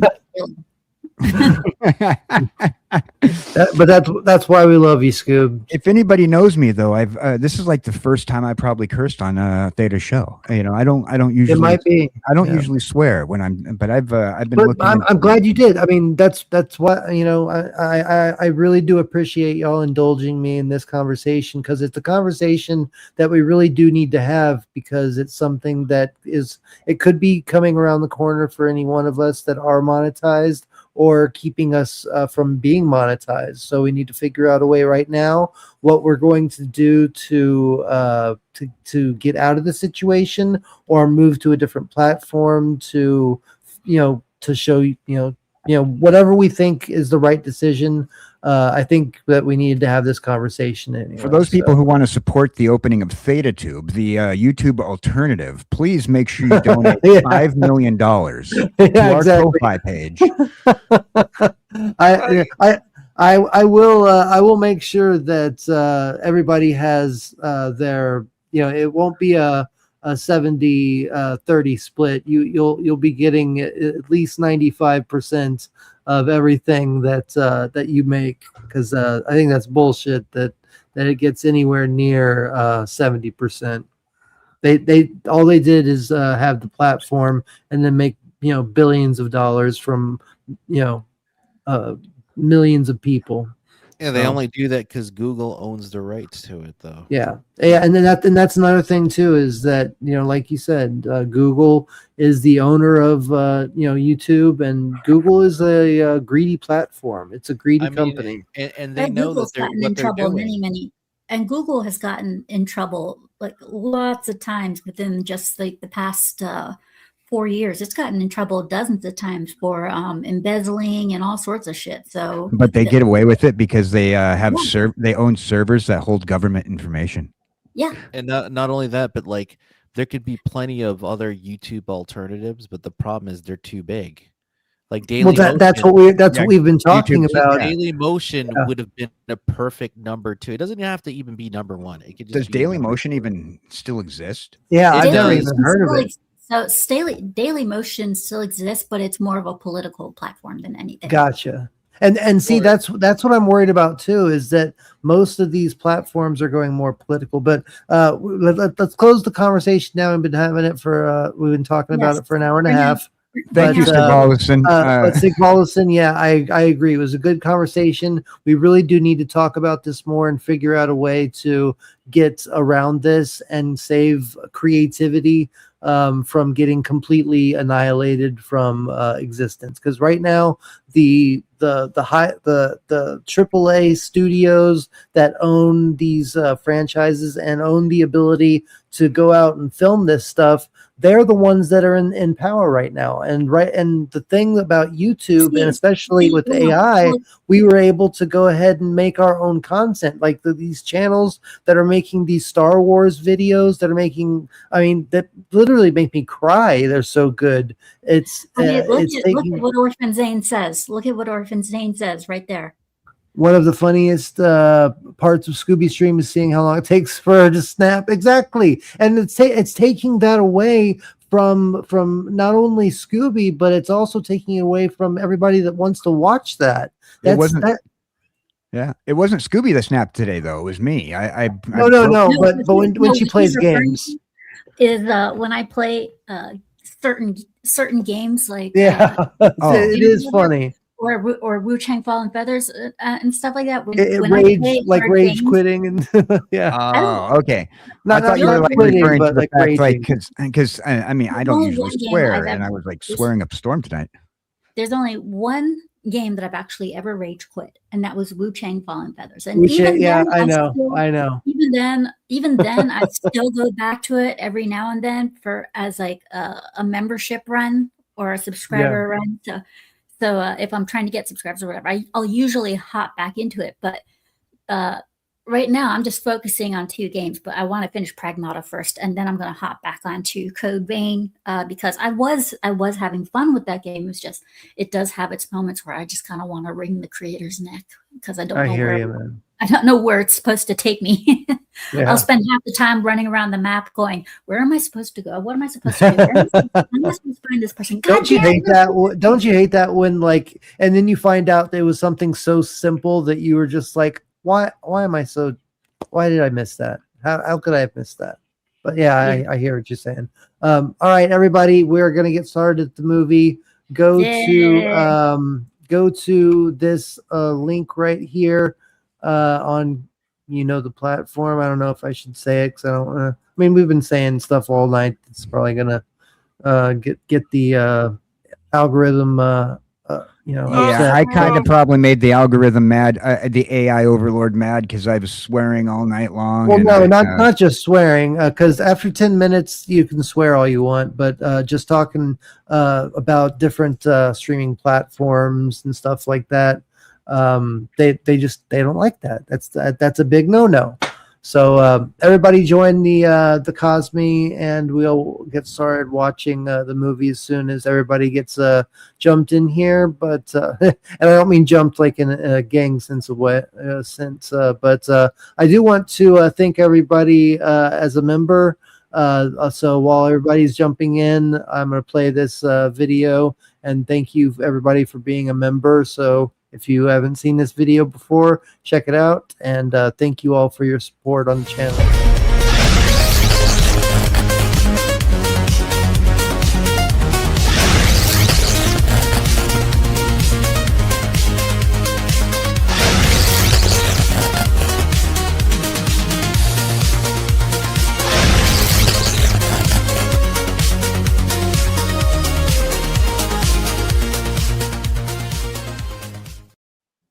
thank you all for your support. Y'all are amazing and keeping this channel alive. And I appreciate you sitting through the conversation. I hope y'all enjoyed it, and we'll probably have more conversations like this because I do have like 14 pages of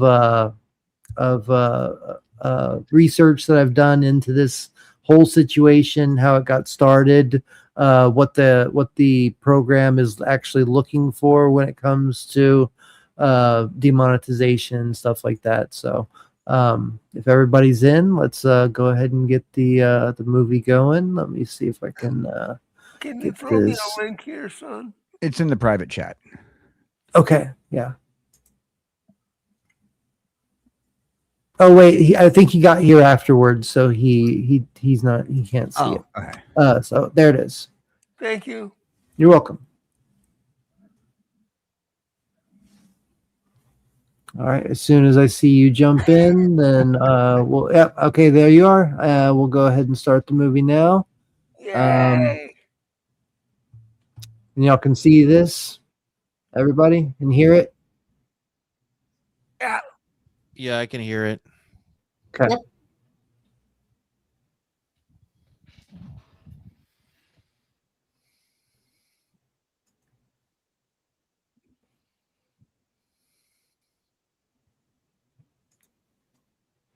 That's right. Calling me to fight.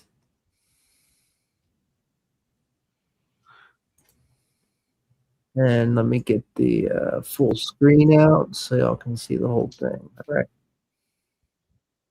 The last one was good, but this one is it gets a little more violence and a lot more fun since David Hayter's the main character. It's still campy though, but not as Oh campy. yeah, you can't get away from that. But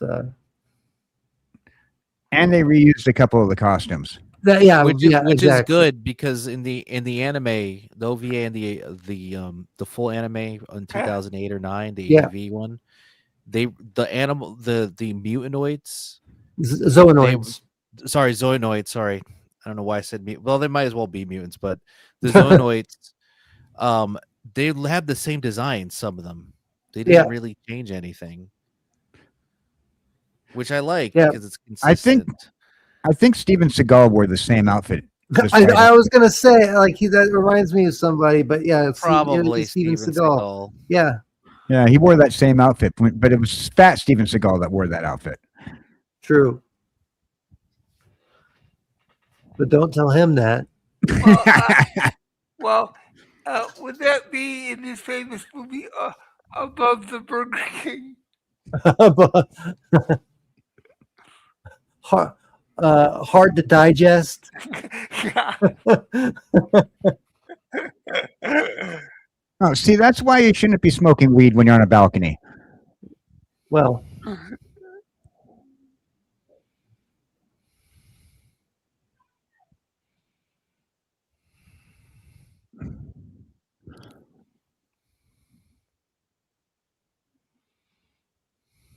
and this is obviously a not a mafia that is a cultural thing.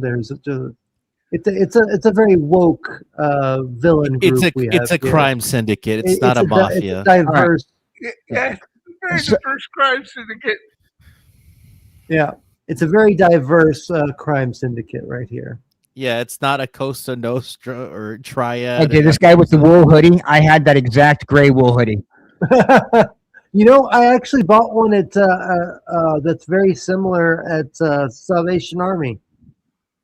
You know, these guys look like they were probably extras in Michael Jackson's band video. Actually, I bought that exact same one at Salvation Army. It was for it was for a scene I did in one of the movies.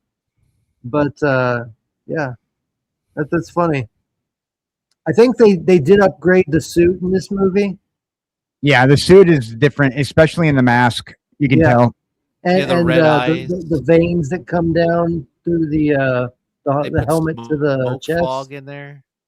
They got the eye slots textured now. Yeah.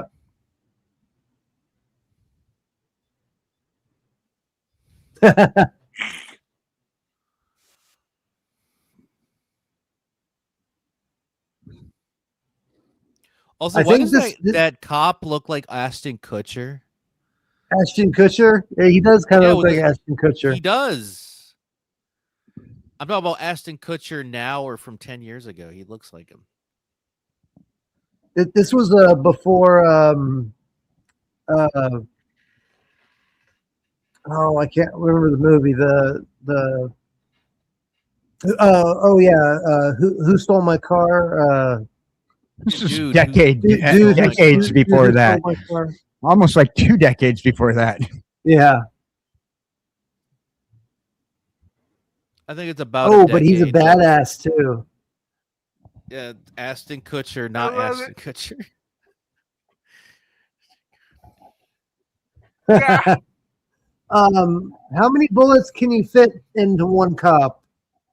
I was trying a whole bunch. Did you say how many what can you fit into one cup? What? Oh, sorry. Well, I was just a little surprised that gun kept going. I could have sworn he shot more than 6 shots in that cop. Oh, damn, I always do this. I need to get over here.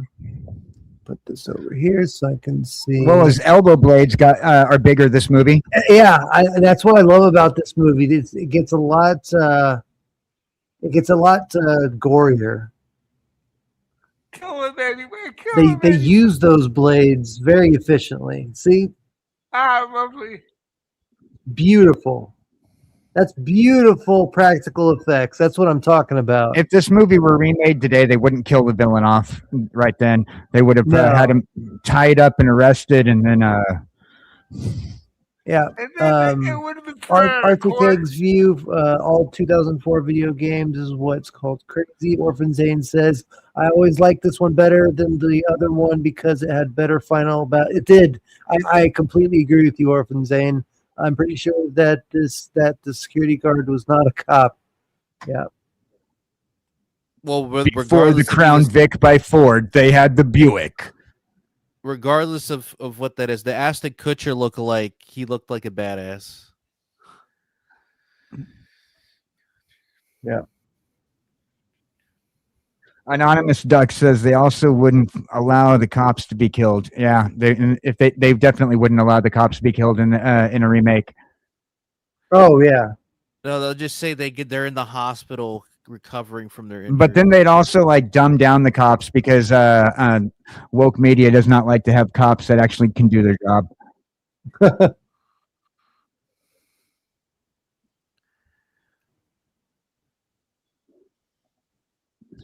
Christopher Michael. Besides the Metal Bruno Gear games, Gitana. Stuart Weiss. Stuart, why is he in this?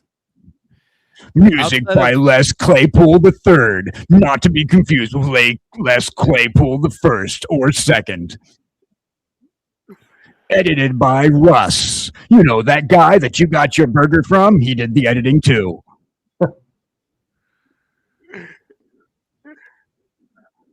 Outside of Guyver, was this the only time where he had a starring role that wasn't Metal Gear Solid?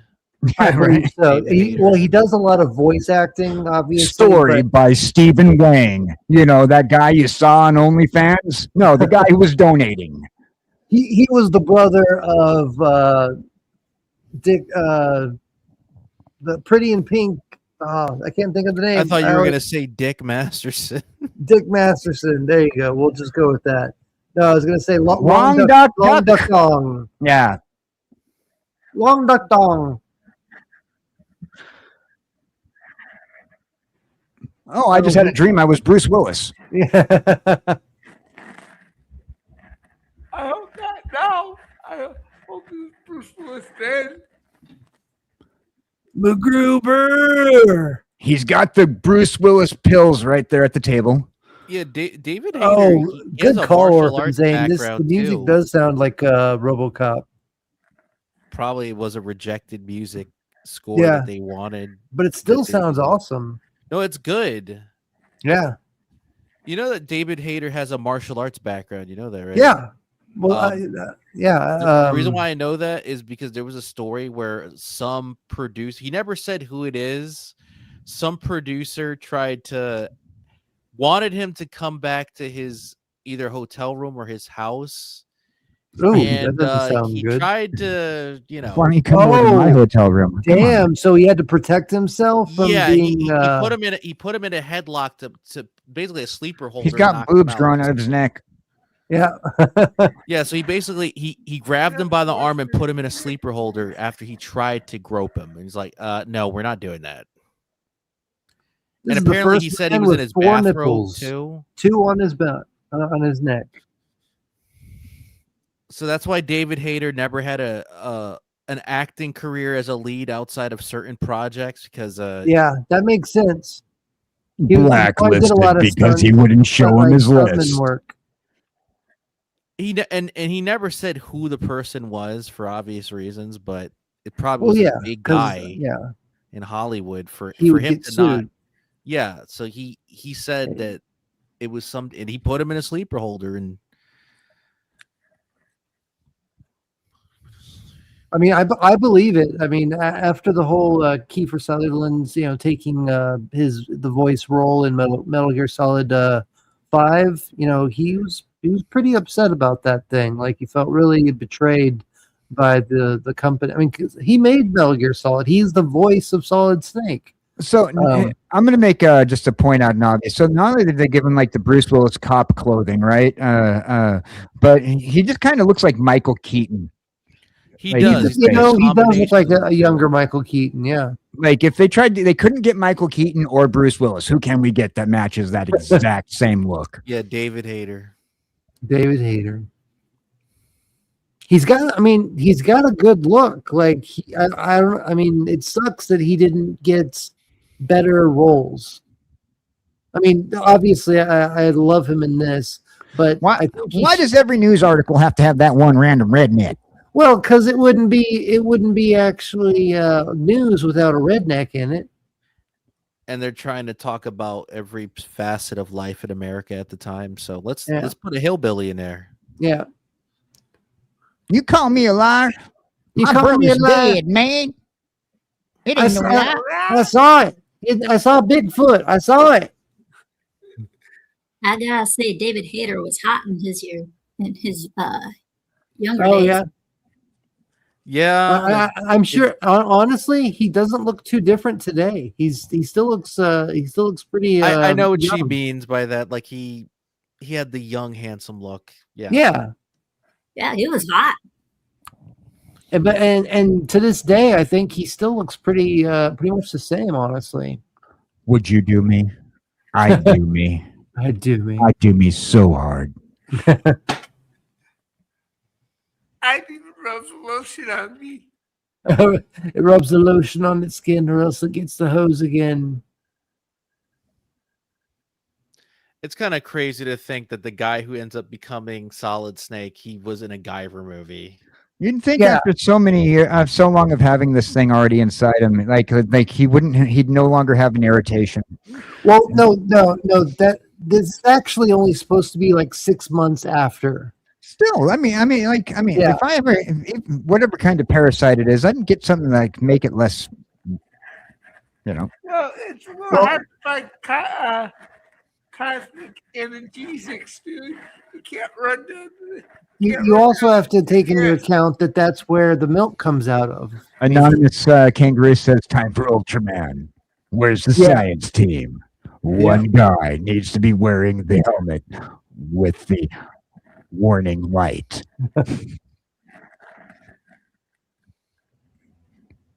He also says, "Damn, she's pretty."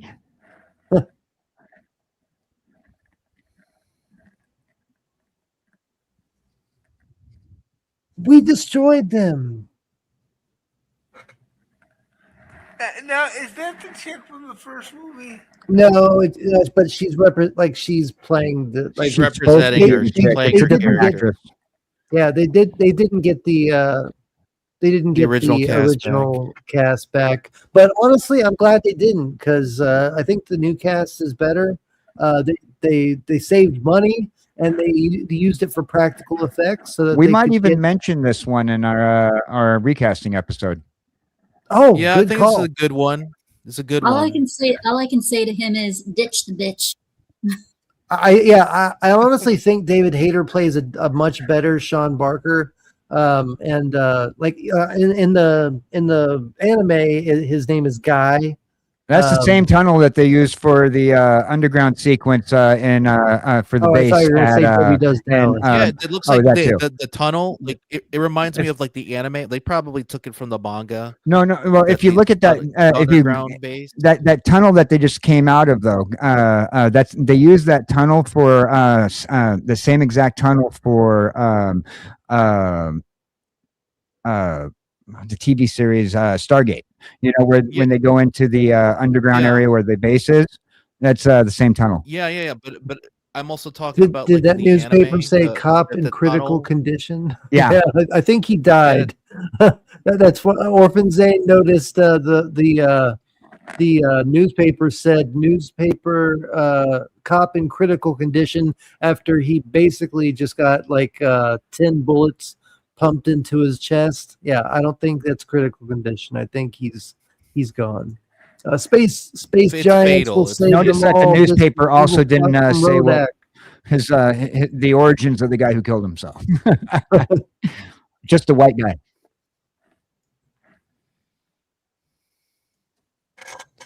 Are you gonna buy something? Why is that guy's shirt open? He looked like he was like, "Oh, I'm gonna have some festive things with this. I'm gonna make you squeal, little man." Yeah, he had his shirt open like he was gonna do some crazy shit like that. He had that look in his eye. Who buys just one 8-ounce can of beer? I mean, who buys one 8-ounce can? Well, somebody who doesn't have enough money to buy the rest, and so he steals it and pops it in his pants. I remember my friends before we could. Maybe I shouldn't admit this, but my friends. The statute of limitation has ran out. Y'all remember those Jinko pants? Jankos.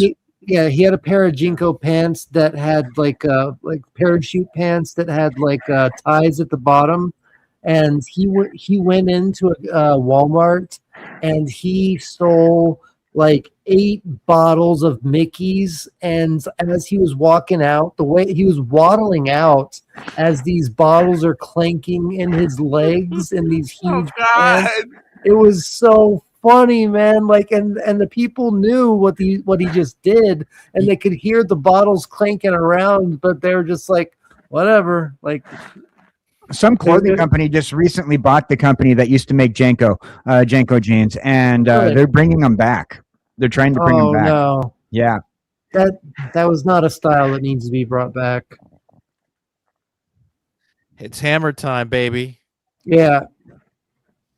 Well, no, it would be hammer time if at the bottom it was like elastic, and so like it snapped shut at the very bottom. And MC Hammer, his parachute pants were made out of silk. Yeah. In order to sheen so nicely in the video.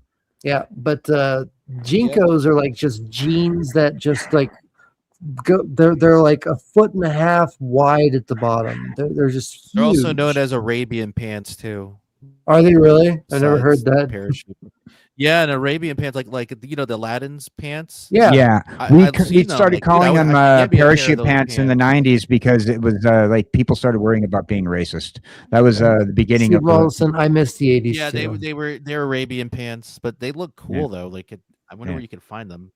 You could do your work. Corey Edwards. Hey, we share the same last name.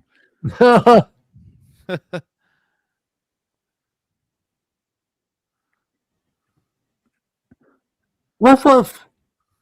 My uncle is the host Scooby, of the is that your cousin?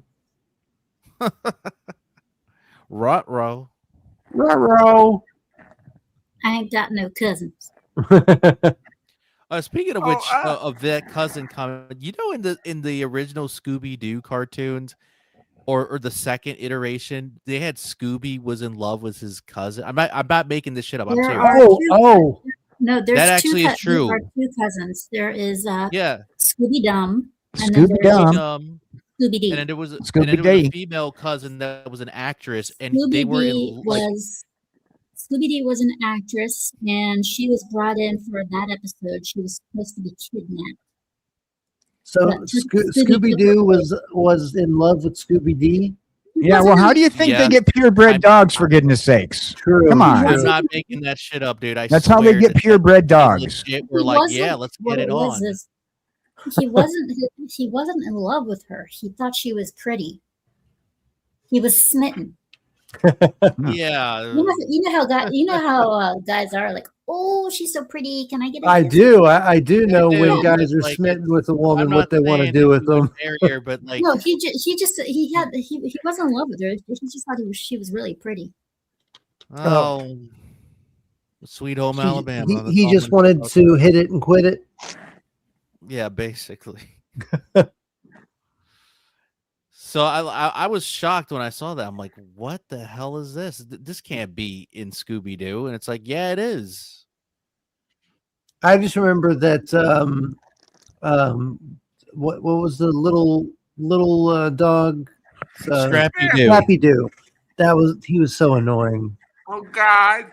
Yeah, so annoying that they had to basically kick him, get rid of him out of the cartoon and he became the villain of the second movie. That was so funny. Yeah, that wasn't supposed to happen. That was, I loved Scrappy. Even though everybody hated him, I had a whole little shelf of Scrappy miniatures. Okay, you know what? You and I cannot talk. We cannot be friends. I fucking hate Scrappy. I honestly think that when they first introduced Scrappy, I honestly think Scooby should have shoved him back in the box, thrown down. I didn't like him as a character. I liked him as a way to annoy people. Oh, okay. Scooby should have shoved him back in the box, thrown him on the train tracks, waited to make sure. Oh God!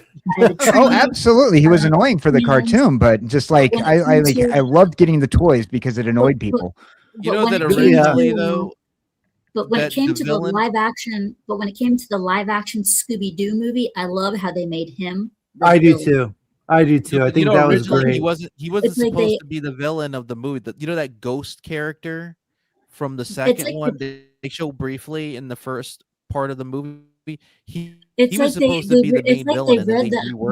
It's like they read the mind of the audience and were like, we know how much people hate him, so let's make him hateable. Yeah. Let's make him the villain. That was such an amazing plot twist. I loved it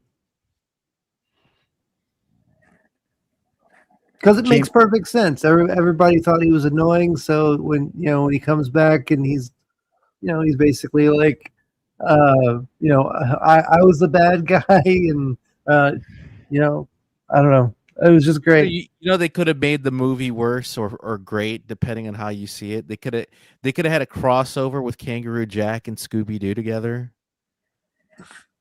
Who's Kangaroo Jack? Kangaroo Jack. You know the movie with Anthony Anderson and Christopher Walken. You don't remember that movie? I don't remember Kangaroo Jack. No. Oh my God! It was supposed to be a rated R movie, and it was so bad. Oh, okay. No, I know what you're talking about now.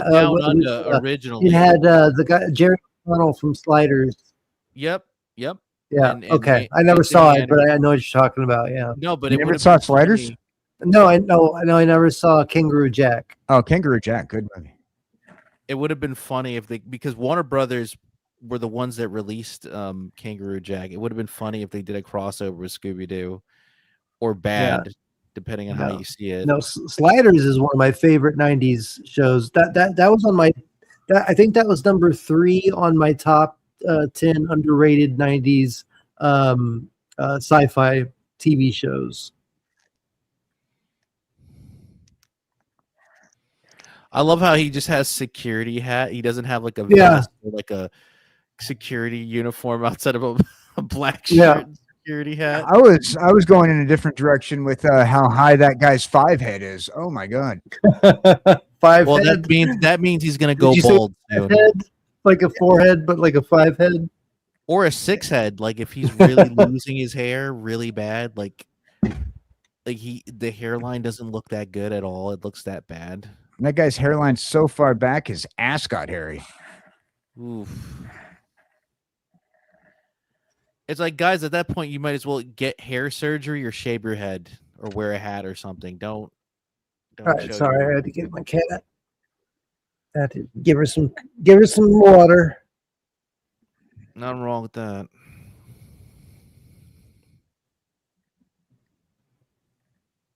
He dropped something, and this is how you know the production's so on a low budget. They didn't. Yeah, because every take is $2,000.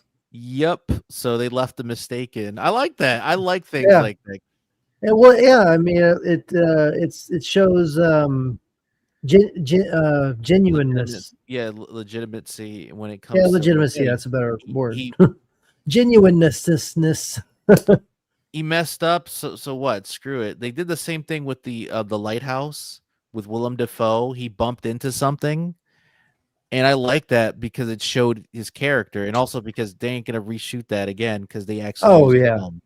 And if the scene works, you know, why should reshoot it just over a little tiny? Yeah, it just shows his character being like a clumsy, drunken sailor, so it makes sense that they kept it in. Yeah. Because come on, you're by yourself. You ain't gonna be drinking liquor and be dazed and confused a bit, right? You know, from a faraway glance, he kind of looks like Keanu Reeves a little bit. A young Keanu Reeves, the one where, you know, Speed era. Keanu, like I'm seeing a little bit of Jean-Claude Van Damme, honestly. A little bit Jean-Claude and a little bit of Keanu because of the dark hair. And if you zoom out a little bit, you would think that I don't know if you guys. I don't know if you guys have seen the very first, not the very first, but Johnny Depp's very first movie. I'm seeing a little bit of him from Nightmare on Elm Street. Yeah. Oh, of course. I'm seeing a lot. I'm seeing a lot of that. In 21. I mean, honestly, that's kind of one of the reasons I named my character Theta, because Theta represents like dreams and spirituality, and like the Dream Master, Freddy Krueger. This guy is definitely an amalgamation of like every 80s and 90s star. Yeah, Keanu. Oh, for sure. Johnny Depp. But he's getting that young Johnny Depp look too.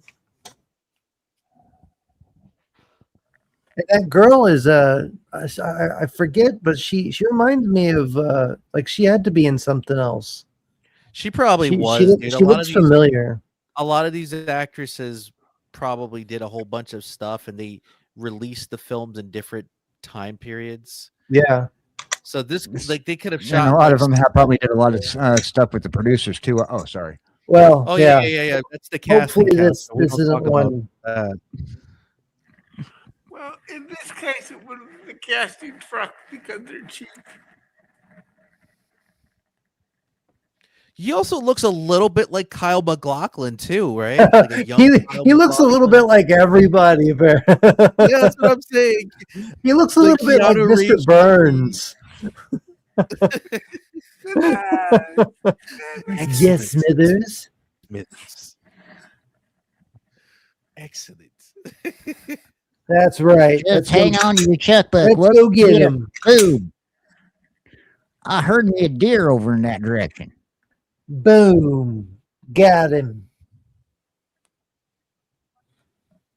At least in this one, the female isn't turned into like a werewolf looking thing with Furby. boobs. The Furby thing. Yeah, Furby with boobs. Yeah. Wouldn't it be weird if it turns out that like the costume didn't come with that? She just put her actual boobs over. Exactly.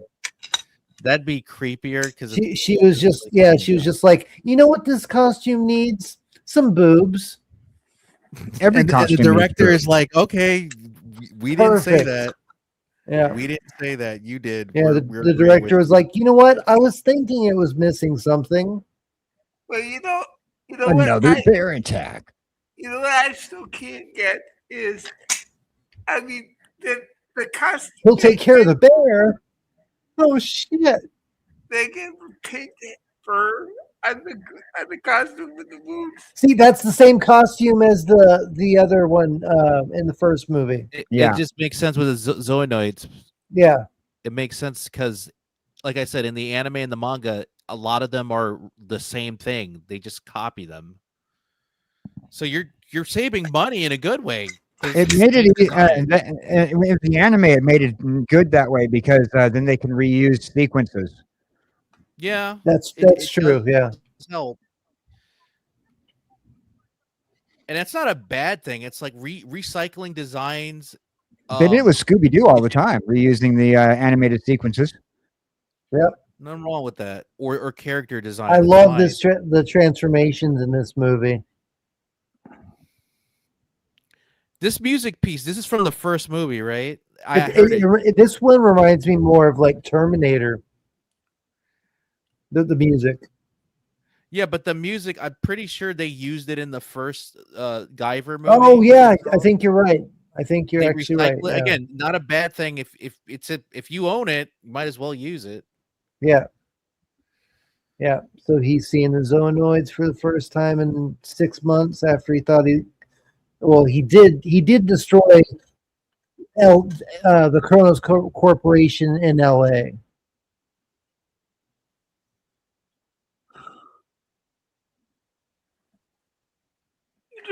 But little does he know the Kronos Corporation is all over the world. There's different chapters.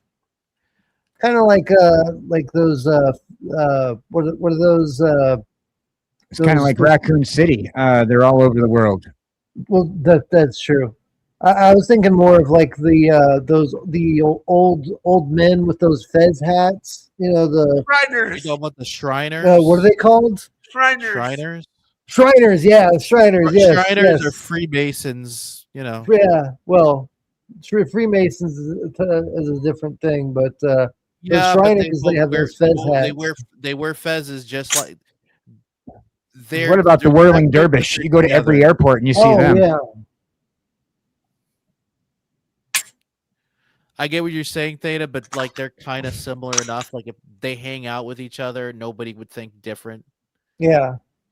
Because they both wear fezzes. Yeah, I can't think of the group you're talking about, so I couldn't compare it. Oh man. He didn't even feel that. Yeah. That was Guyver unit. Guyver needs an upgrade. Man, I hope y'all remember in Mortal Kombat 2 Liu Kang's bicycle kick? Yeah. Yep.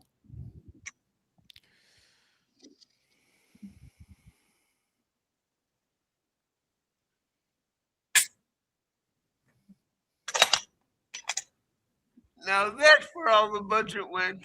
All right, we got the first batter up at the plate. And he's up for the swing. And he swings, miss. Swing, number 2, miss. Oh, and the third one, he's got him to the first base. And he's I love that action sequence. He did a backflip on the tree. You put an eye out with that thing. Be careful. Sorry. That's what he's trying to do. It'd be funny. A car just hits that Zoonoid, and it's like, okay, I guess my job is done here.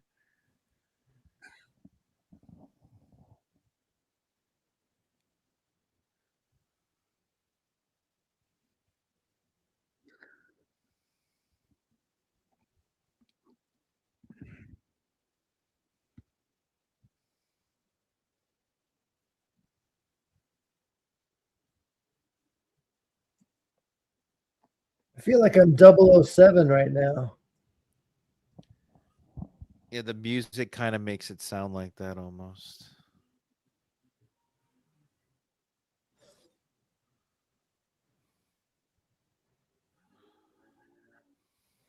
Y'all ever do dry fire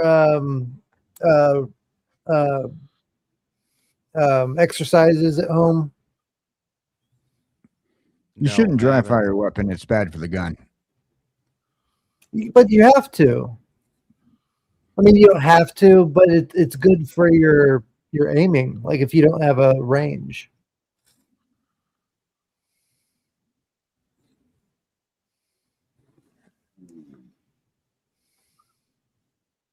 And you don't have to actually dry fire as in like, you know, pull the trigger. I'm just saying, like, doing the exercises as in, like, you know, just, you know, pointing and aiming, then Going back to ready position. He's taking the samples. Okay, okay. No, at least it wasn't a stool sample. Well, we don't know that. Might as well be a stool sample because he blew him to bits, right? It could be anything. Yeah, he could literally scare the crap out of him. Because he blew him up. He might as well be stool samples in there. Who are you?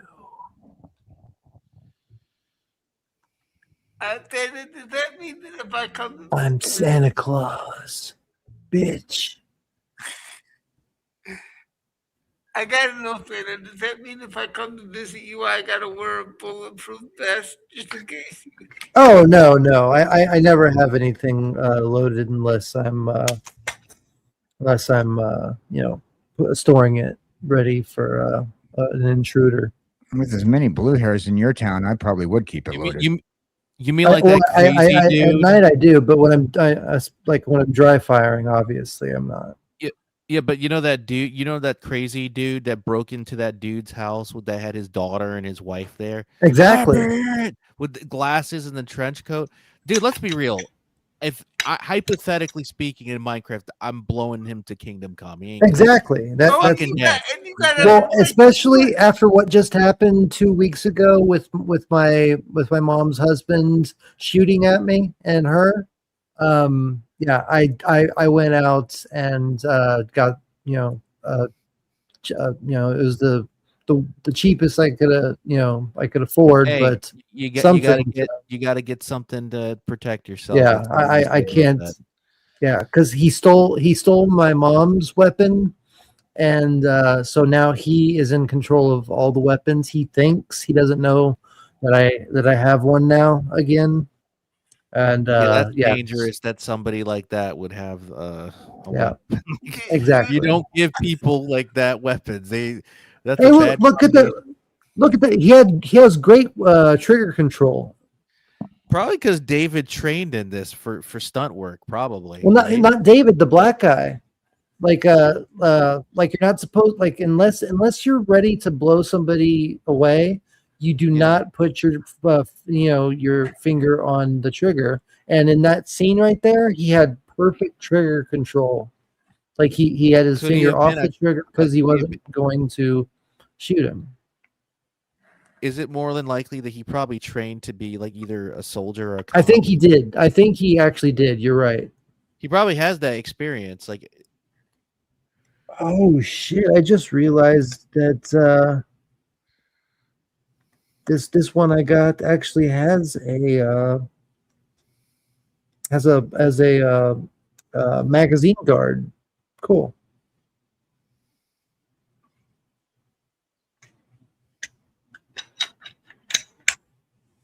After the stream, I'll show you. I want to show you all this. I love how they have this guy representing the Zoanoids. Yeah, he has the white hair. Well, because he looks kind of like the guy in the first one. The one where he was like groping that woman, like he really exactly, and he had that like vagina eye coming out of his forehead. Yeah, it was so weird. Like it was really weird. That movie, that sequence of him being like overly touchy with her, that would not be a thing today. Yeah, he's actually gonna be the abuser in a movie where he eventually gets tortured and dies. Yeah, shit! MacGruber, Sig Wilson's gone on a crazy MacGruber spree, or the science. I missed the 80s too. Scrappy wanted to punt kick that thing. I hated all those. Let's add the kids' version of things. That shotgun sounds like it was on the Hollywood silencer. Yep. MacGruber, he doesn't pull out energy sword. Boobs. Oh, speaking of which, boobs. We have boobies here. We have Optimus. Boobies.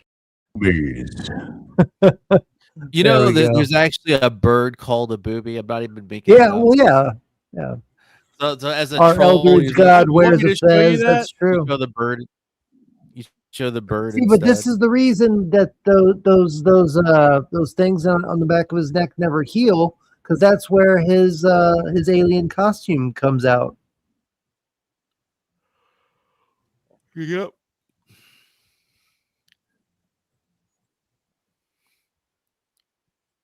Good night, Lieutenant Garatina. Thank you so much for being here. I probably missed that. That was a while ago, 3 minutes ago. But I hope you have a great night, and I'll see you soon, man.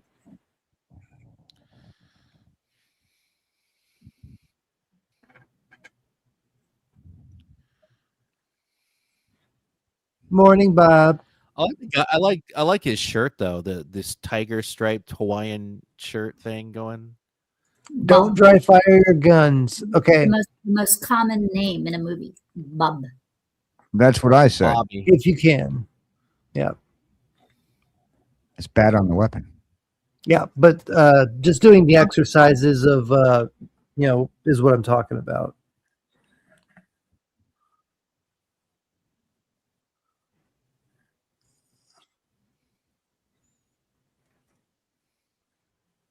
He's cute.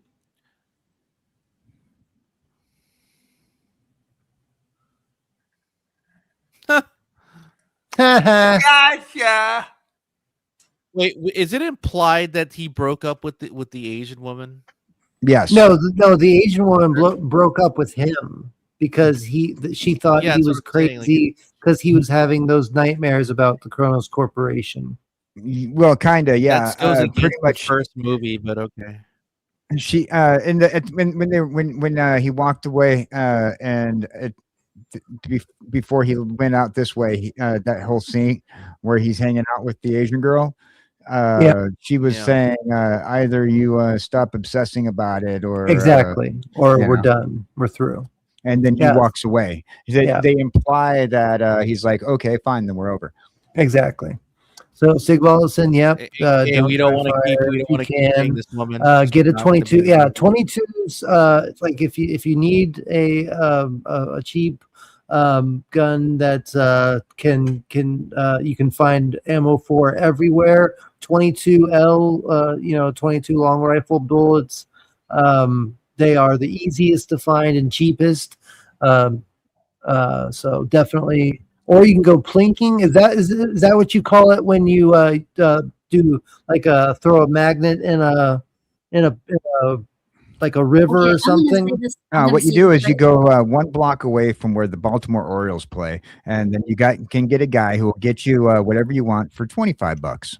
I'm gonna say this right now. Given Allison's like, what? Yeah, no, I've seen videos of people that get a huge magnet and they tie it to a rope, and then they go onto a bridge and they throw the magnet into the river or creek or whatever. And a lot of the times they'll pull out brand new guns that have obviously been used and gotten rid of because of that use. And the cops, they have to call the cops and everything and turn it in. But I love how like the background music they chose for this is Ice Cream Man music. Why isn't that Parasite in jail if he shot you? You too. I don't know.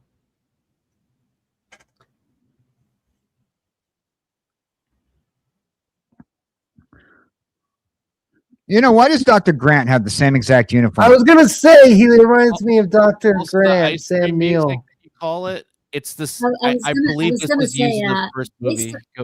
Go ahead.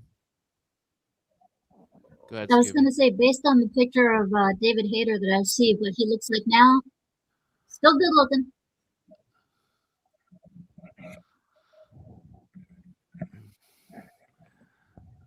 I think I heard this ice cream music in the first minute. Like they reuse some of the music used.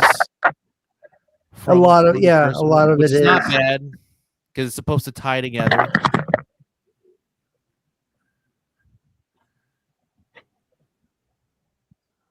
Like I said, creepy Ice Cream Man music. Creepy Ice Cream Man music. That would be pretty funny to have an ice cream composer, truck going around with this music going.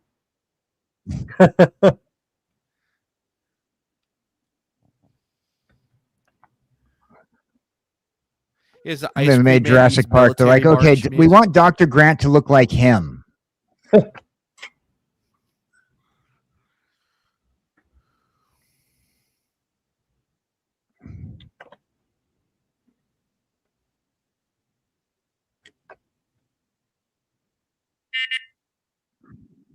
Beep, beep.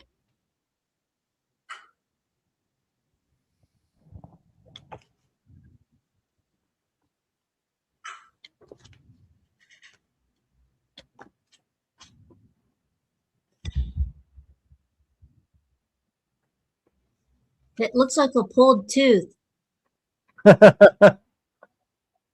It really does. I guess they're in a cavity then. That's true. It does. It looks like a tooth needs to be pulled anyway. It looks like the roots are there and then the upper part. You know? It's a pulled tooth.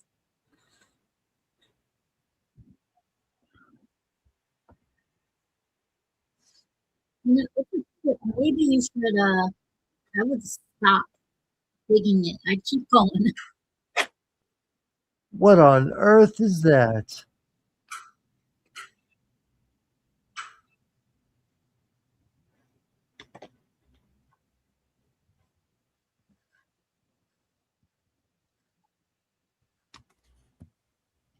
Or I get Hater far away from it, considering that when he slept, that thing started to pulsate.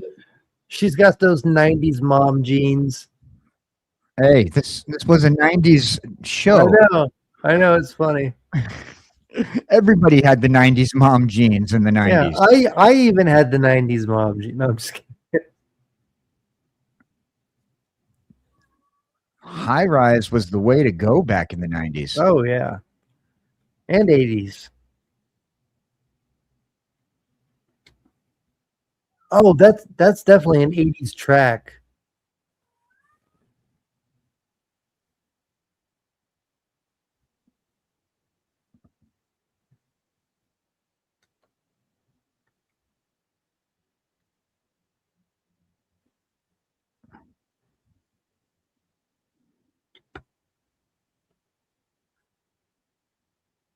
What you gonna do? So they took the time to put up the Christmas lights in order to have a little party. Yeah. Because I didn't see Christmas lights on those things in previous scenes. Oh, no. So that was just for that.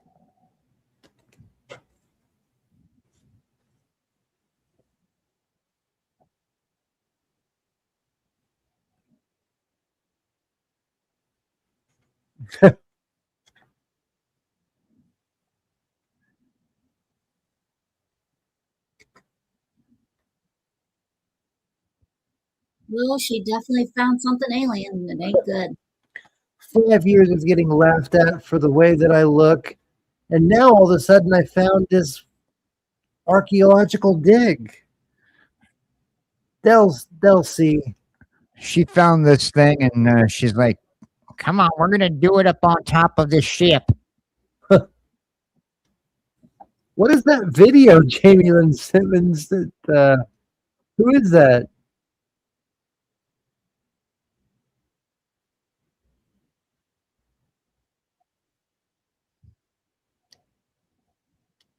No more dirty factories, no more pollution. How'd that work out for you 20 years later? 30 years later, almost.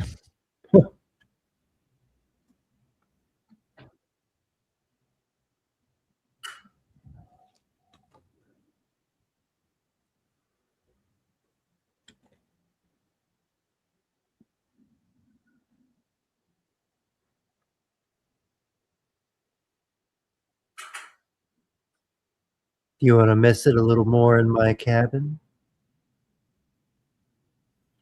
Yeah, see that's what I was saying, Sigwalls, in magnet fishing. That's what I was talking about.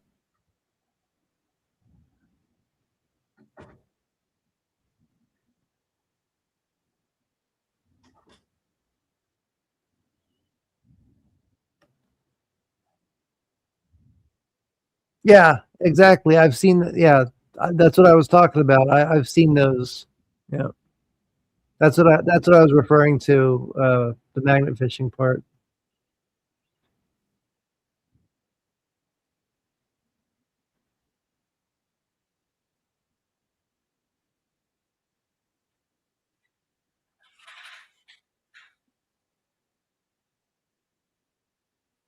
Oh shit! Looks like he might suspect something. He's a little sus. He's like, "Don't worry, I will be too."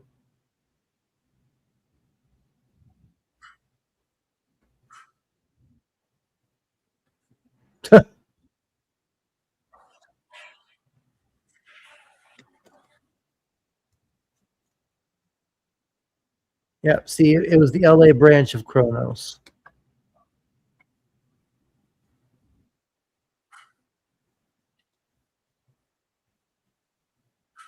Ah, you got me.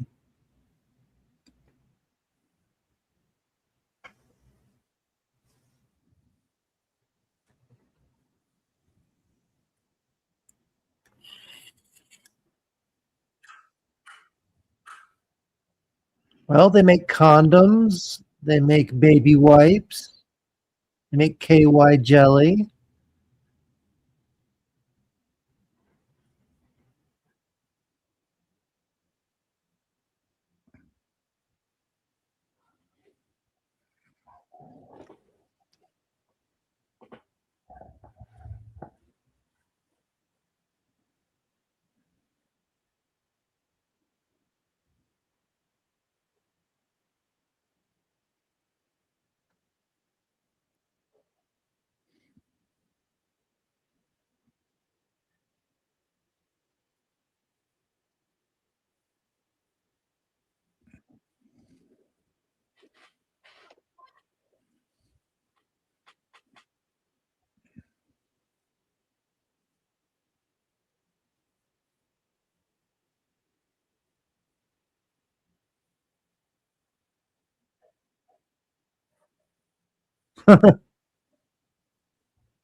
Nice guy.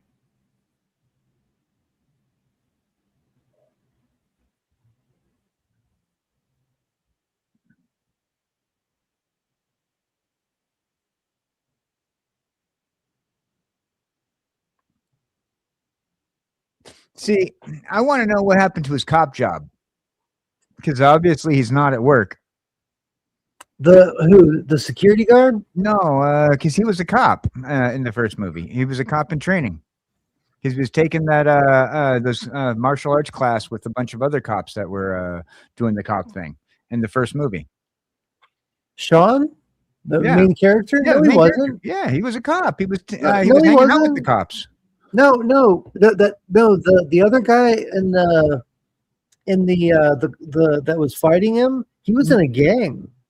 That wasn't like a cop train. That was like the martial arts class had a couple of cops in there that were taking. No, that was there was just that one detective that was asking questions. Mark. That was Mark Hamill. Yeah, but there, I swear there was like a couple of cops in that class. No.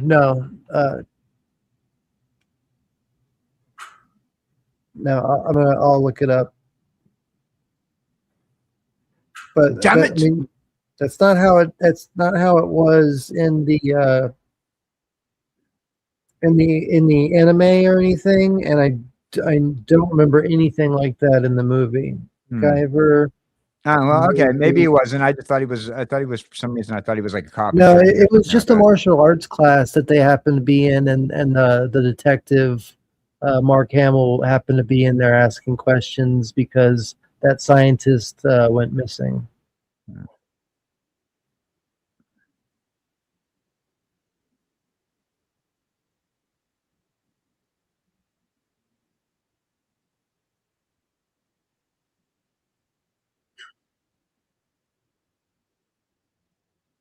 Yeah, he's He's an early on college student who takes on a karate or a Aikido class.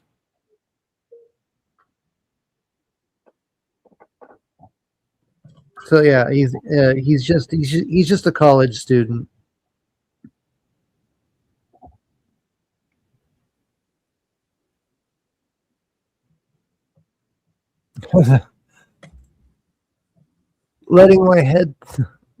Letting the little head think. Oh, I thought it was the 80s. Yeah.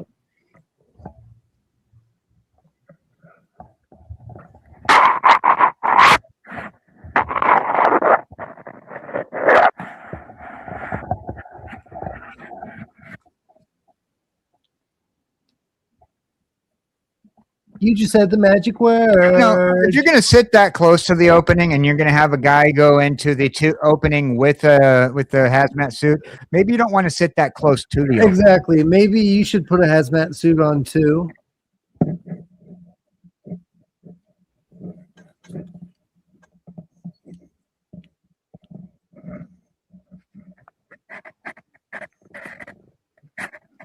Grab the camcorder. Exactly. This was back when they were still using pagers. They just came out with flip phones.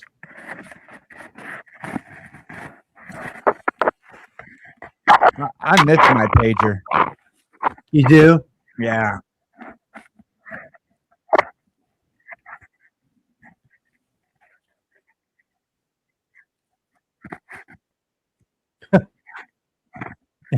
Yeah.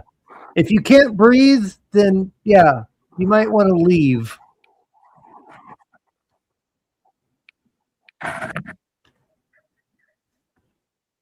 It's a hole, no kill. Hey, you know, we got a camcorder and we're being left alone. You want to go set up in this bedroom? I think my OnlyFans page would absolutely love a little alien action.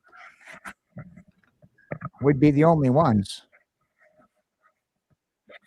I think I saw a dildo machine in the other room. They're Theta branded too, I remember. Well, I do get a cut every time I do mention those.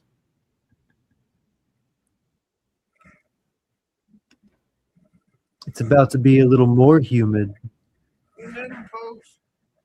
Except no substitutes. That's not spider web.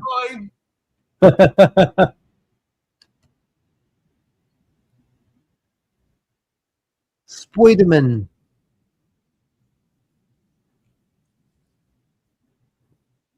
Girl, did you not listen? Your father said don't touch anything. You know, I wonder where they got the inside of Superman's ship. It doesn't kind of remind me of like Yeah, put your hand in it. Yeah, that's a smart idea. Yeah, exactly. Something opens up with slime in it and you put your hand right in it. That's don't you know what? You know what this reminds me of? What? The movie Aliens. The egg opens up. And I was thinking the same thing, yeah. The egg opens up in the name of science. I'm going to stick my head over the egg. Yep. It's a hortotunnel. Hortotunnel. or maybe they just had some leftover gack they wanted to use. Yeah, exactly, Casey. They just went to Nickelodeon. They were like, give us all the gack you have left.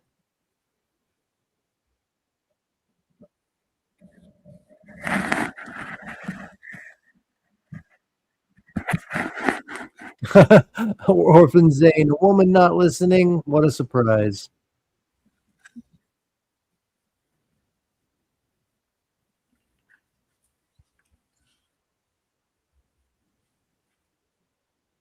Jury rig. All right.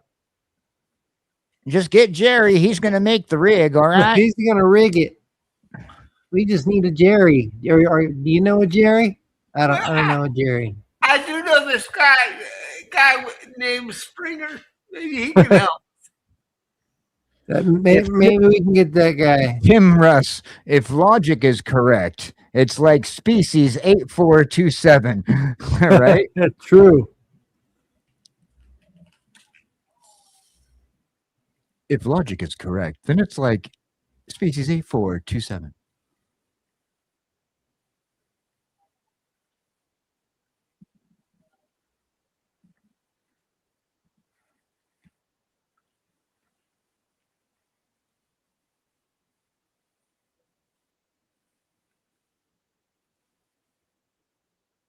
You have to transform first, dumbass.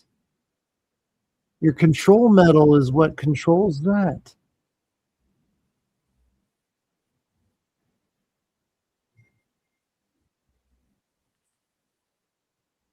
They didn't call you, they called the Guyver.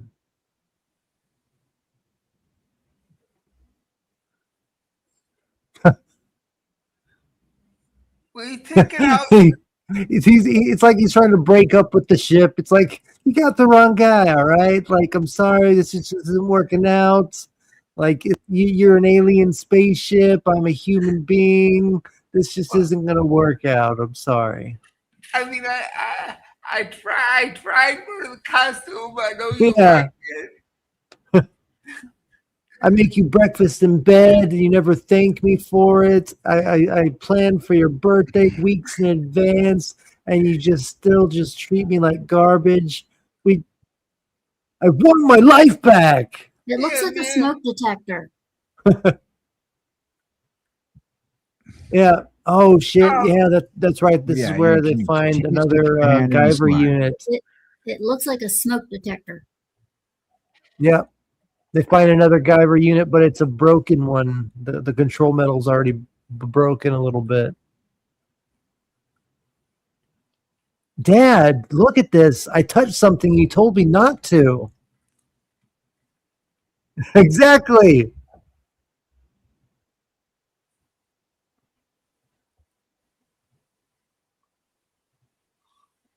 Give it to me now.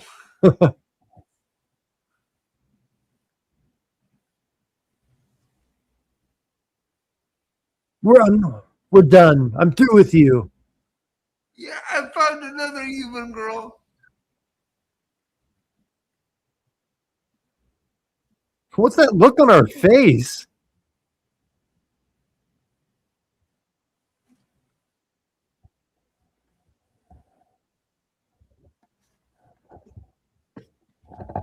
What about nerd archaeology? Well, yeah, but that's I think that's sophomore year. That's the dad's former study. They're not worthy of it. No, don't tell me that. The dude has a point. They're the founders of the operation. They can touch whatever they want. It's kind of like the conversation we were having with YouTube earlier.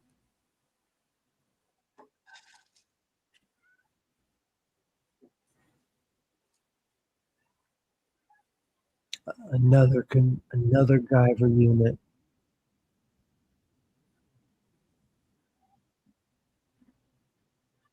Well, you can have everything else but the Zelenoid.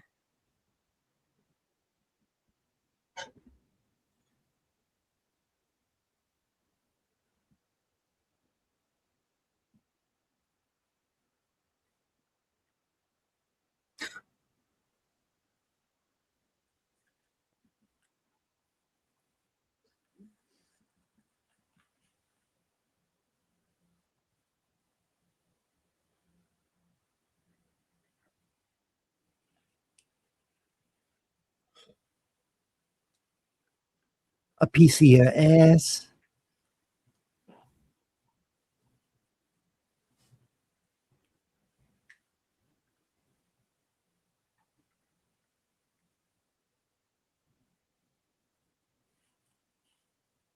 Was that look ever popular where you had like a white undershirt and then you folded the sleeves over the shirt you were wearing over it so that like he has? See, like that as far as I ever knew. I never saw anybody wear their clothes like that. That's really weird.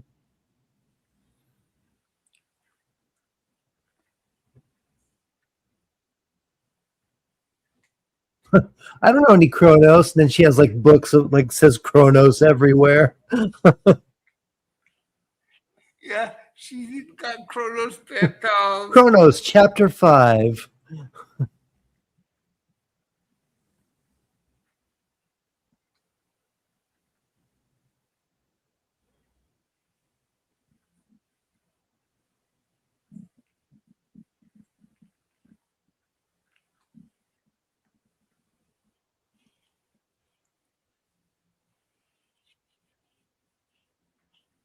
Great, you're crazy.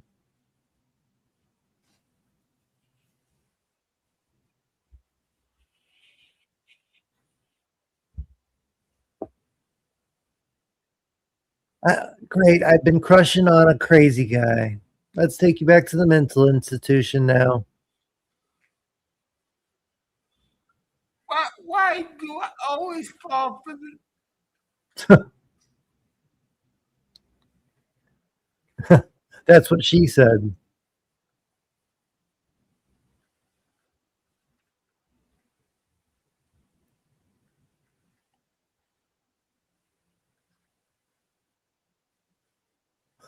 Exactly.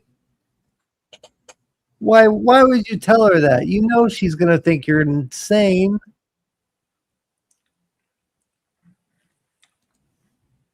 You're gonna have to show her. You can't just go. You can't just talk to a girl that you met like 5 days ago or something and be like, yeah, by the way, everybody you've been hanging out with for the past several years, they can turn into monsters, and you know, you're working for a corporation that's trying to take over the world. But Dave, you got to remember something. If he didn't do that, there wouldn't be this scene because that's true. That's true. It's all plot convenience. Yeah, I mean,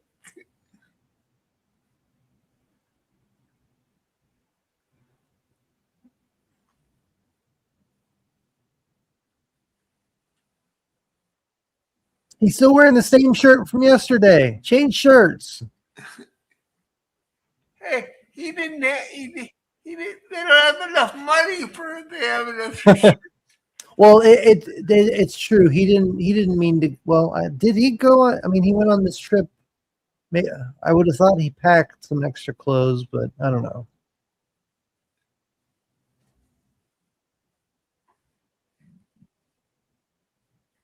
But this is where it starts to get really good when it comes to like practical effects and gore and stuff like that. Very cool stuff coming up. I think Orphan Zane called it out earlier that this movie has a very improved ending than the first one. Much more violent, much more and like somebody said, I think it was King. You said David Hayter had martial arts instruction, and so that's probably why they hired him, because in these scenes he's actually like a really good fighter, so it's really entertaining to watch.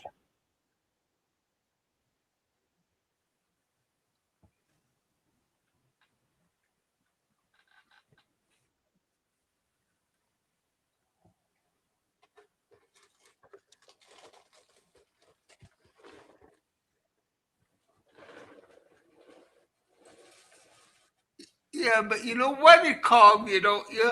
Yeah.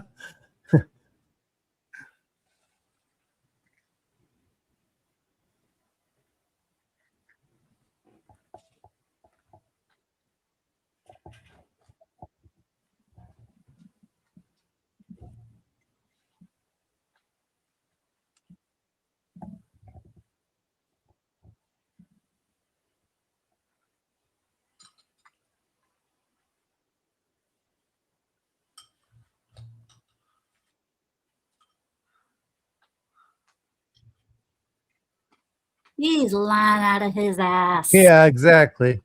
Oh man, I think, ladies and gentlemen, we're looking at the.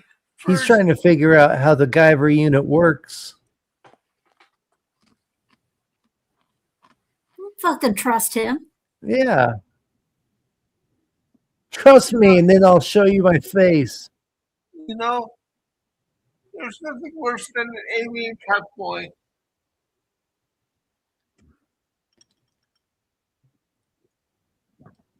Oh, he is a little bit different than the main character from the main one from the first one. He's like a fucked up version of a predator. I know, he looks cool.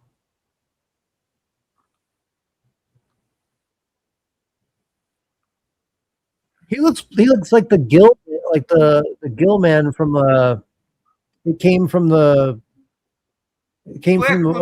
ocean, or he kind of looks like the creature from the Black Lagoon. Yeah, creature from the Black Lagoon there. Yeah, that's it.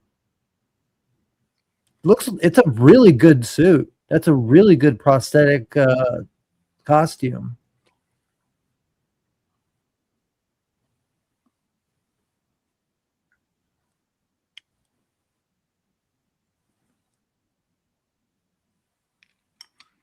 But we'll kill you after we get Yeah, it. exactly. Don't you take his fucking hand. You don't know where that slide has been. It's just standard KY jelly. You can get it at the store. adult aisle. No.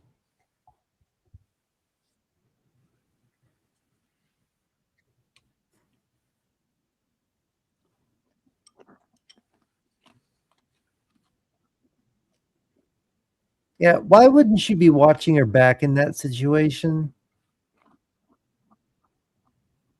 I'm sorry, I can't take him seriously. I know.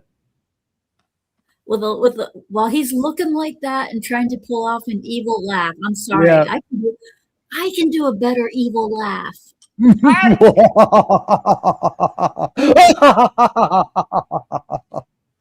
I don't know. Have you heard my evil laugh? No. I mean, I think I have, but I can't think of it right now. Let's hear it.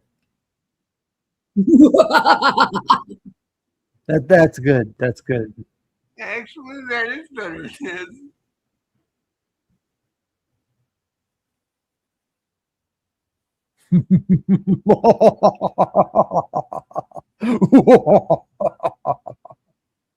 I don't know.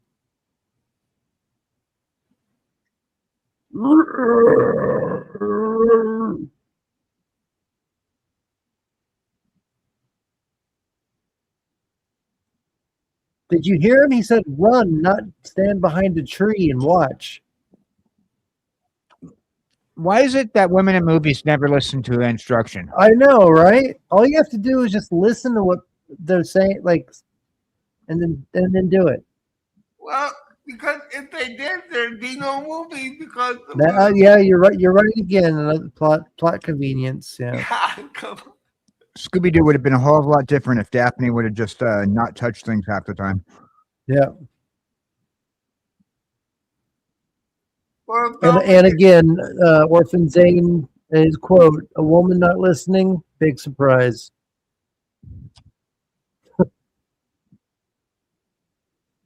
Man, Especially in movies. They just do not build trucks the way they used to.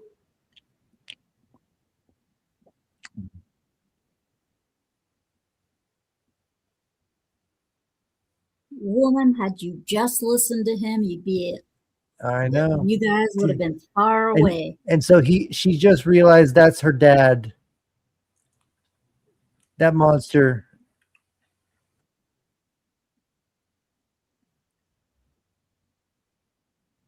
Yeah. So does that mean that she can, like, I know that she doesn't in this movie, but if that's her dad, was she born a zoonoid too, or turned into a zoonoid? I mean, I know she never, but maybe maybe that's why he didn't react when she had the device. Interesting. Yeah, good point.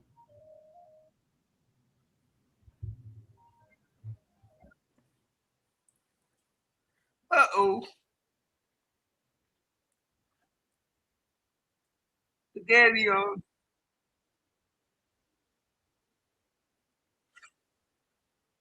Coming up in just a little bit is one of my favorite transformations in all like movie superhero history. I'll tell you when it's coming. That isn't it.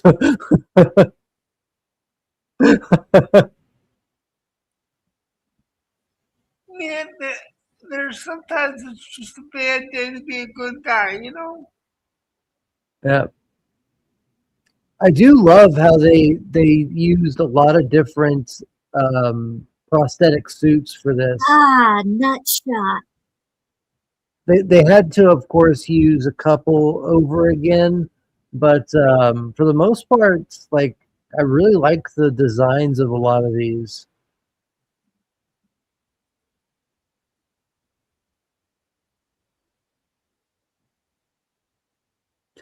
Throw a rock at it.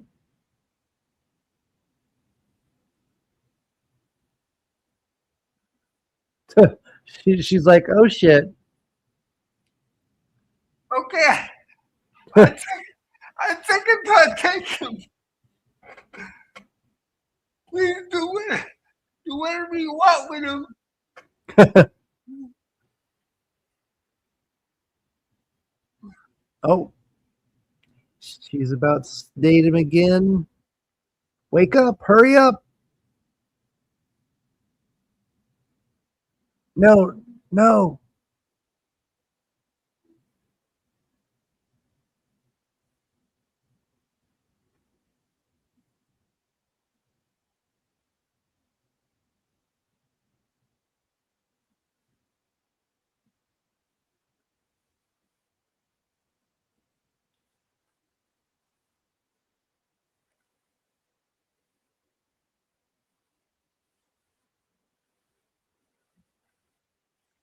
Okay, how after he just got sedated right now, how would he be able to have the energy? I guess adrenaline, I guess. In the anime, some people were changed and didn't know it until Zoolord forced them to transform. That is true. You know, you're all right about that. It's been a while since I've kept up with the comic and anime.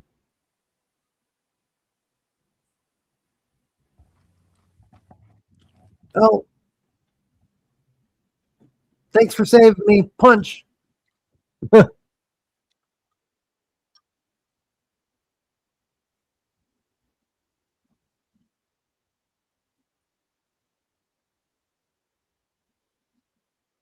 tell you what, I'll bring it back with gas.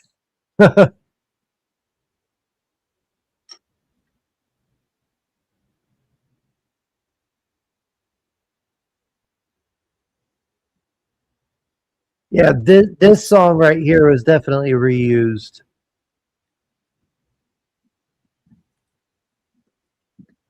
You got to keep the music kind of like yeah, you know, at least similar. Yeah, good way to have a franchise. Yeah. You know, driving right after being drugged isn't the smartest idea. Yeah, probably not a good idea to drive after you've been injected with some sort of sleeping agent. Exactly. Or yeah, doing anything.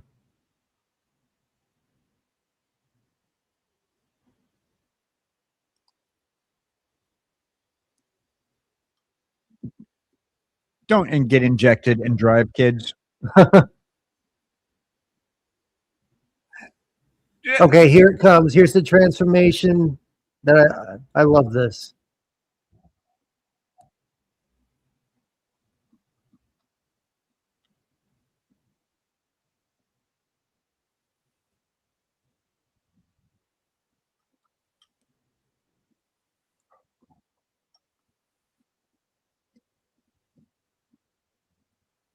That looks beautiful. Just yodel. Yeah. Yodel. Right here.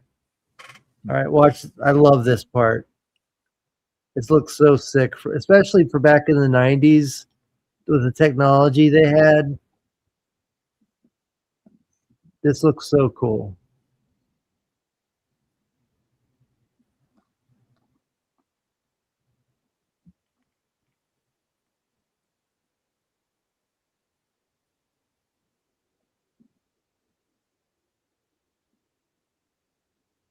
Here we go.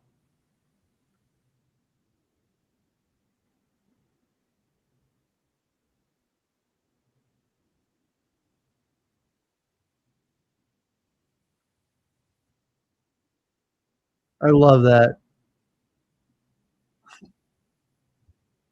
Oh,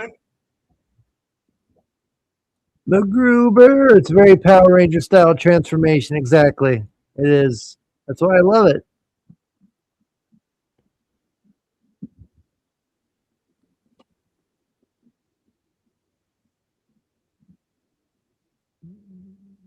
Pool party.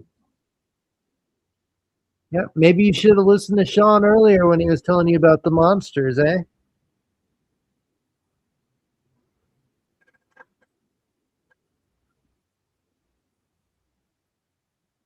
Well, you know, trust is very important in any relationship. You better get those swords out.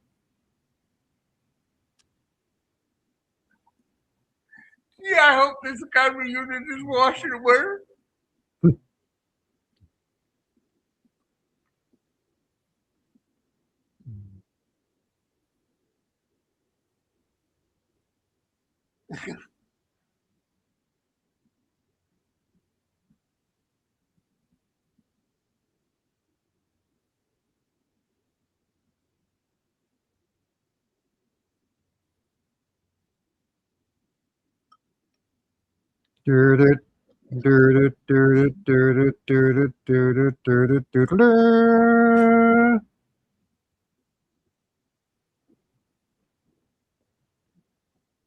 The ultimate river battle. Everybody's just splashing about. That's how we do it in the pool. I'm just waiting for a chicken fight where everybody gets on each other's shoulders. Marco.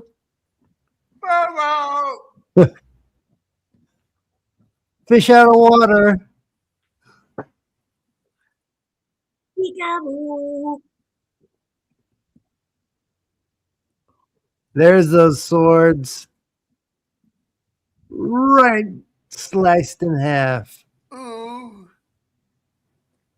Oh, decapitation. Don't lose your head, though. Flawless victory. I was gonna say. He can't have my jar. Don't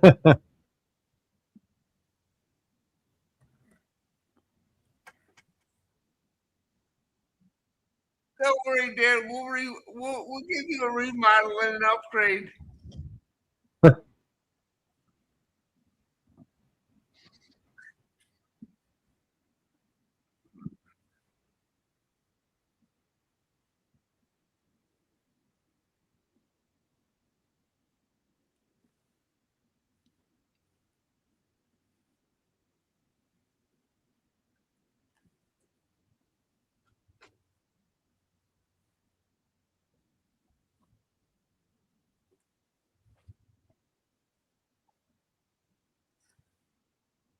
Now would be a good time to throw a rock. Yeah, or something. He can handle just one Zoonoid, though. He's taking a Zoolord out.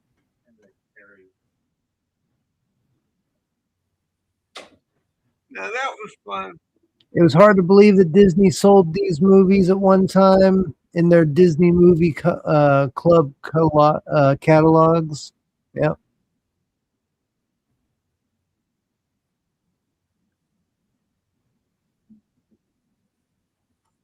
Ooh. Oh, man. I love this. Yes. All the blood. This is up there with Toxic Avenger levels of gore.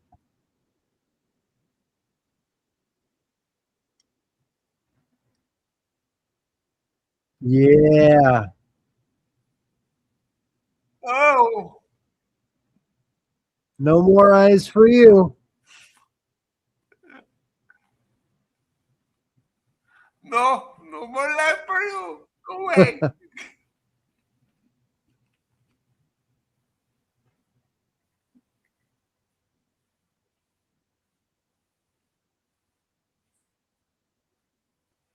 Oh, God.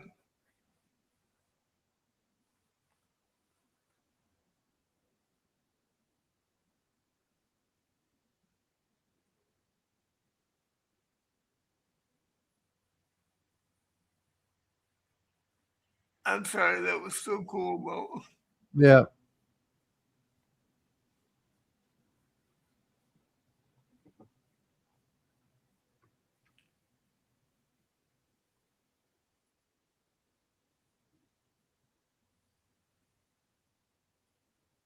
Very cool. Surprise. Told you. Don't look at me. I'm hideous. I'm sorry. I couldn't afford the full time. I just couldn't afford it anymore. Woman, you better stay close to him.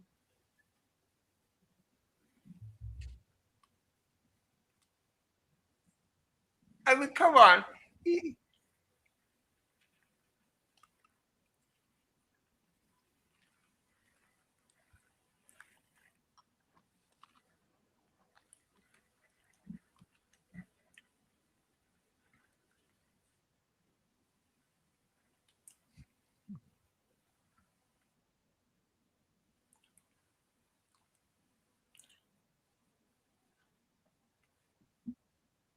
Mr. Crane, help us.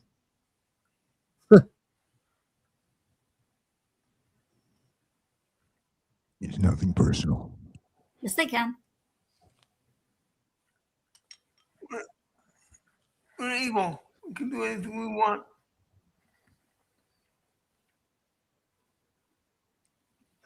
Hey, man, be cool. We'll roll you a blunt. We'll all just go get high and we'll be cool together. Remember, gang, guns don't kill people. Monsters kill people. Zoonoids do. But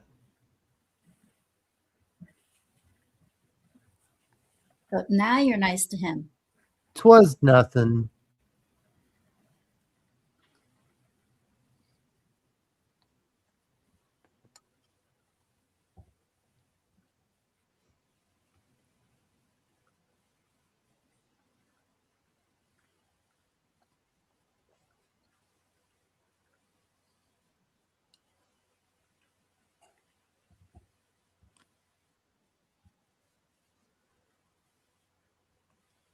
But if you do, here's my keys. I'm in room 7.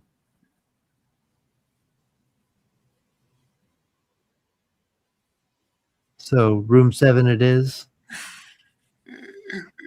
Lucky 7.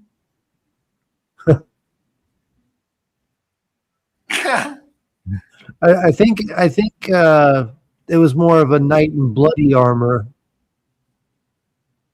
Well, look at it this way. It's much easier for him to put on his armor and take it off than most knights. Yeah, with the way they're kissing, you know there's tongue. Oh God, yeah. They're going after it. You could tell they had at least one of them had the hots for the other one.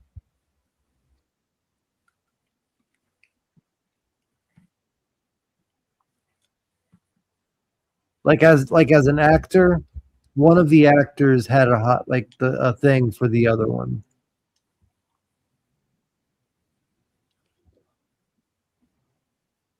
Woman,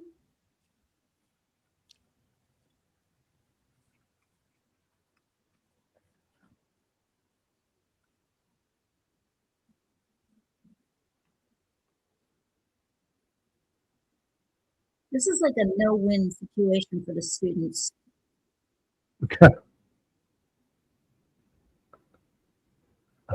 Love, exciting and new. Being rescued by one crooked group. Nothing like post-combat coitus, exactly. They're not going to win either way.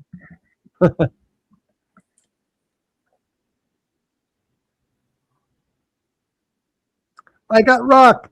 I got scissors.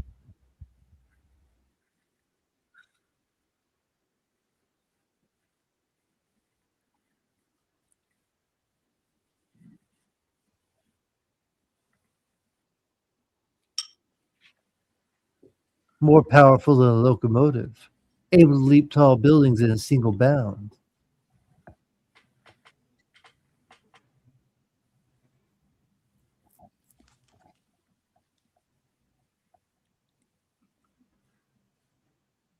Corbin Dallas.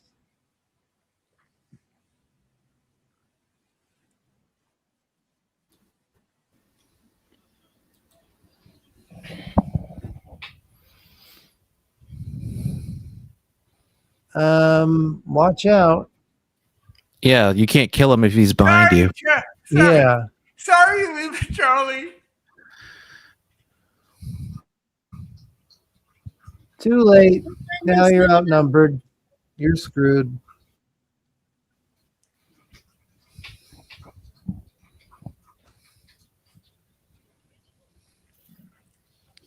No, leave. Yeah, I know, Why right? would you separate? Exactly. I'd just go ahead and shoot the dude. Yeah, you already said this isn't going to court, so just kill him already.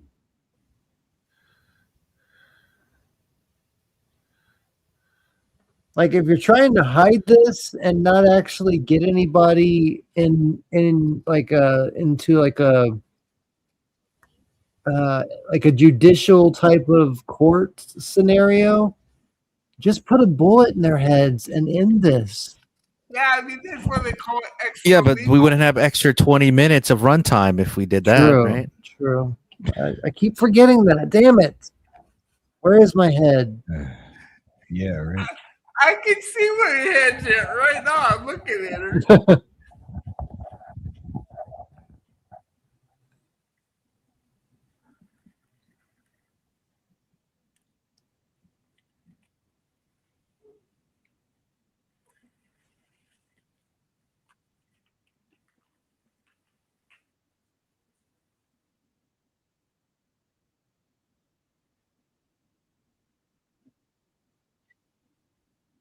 Yeah, looks like you lost your chance.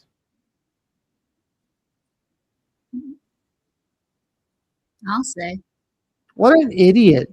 Oh, been busy, have we? That's the same costume as the one in the main guy in the first one. Yeah, it just looks like they made a few modifications. Yeah, I think they did a little paint, like an airbrush painting, but everything else the shape of it is exactly the same. He has the horn in the middle of the head.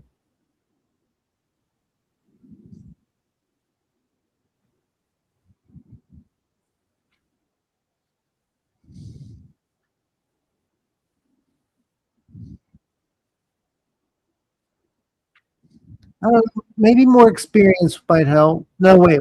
Just stay with me.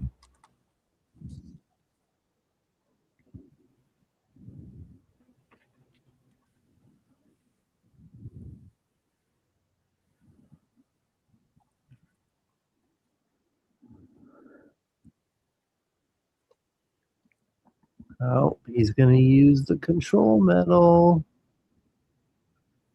And it's broken, you dumbass.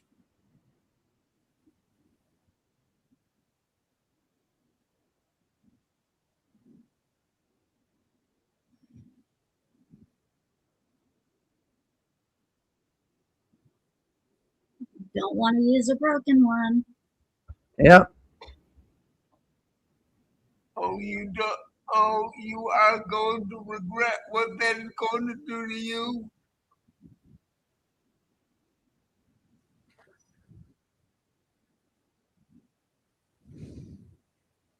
You always were working towards finding an alien ship that had a alien device to make a human being into a superhero.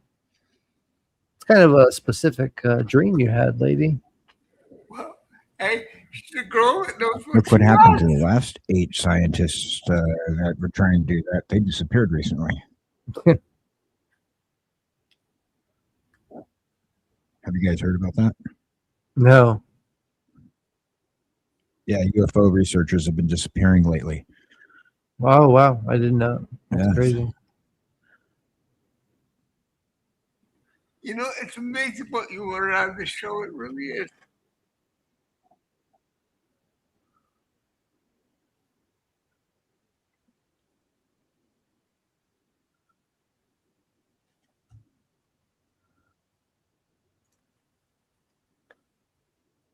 Learned how to set dynamite from Hogan's Heroes reruns.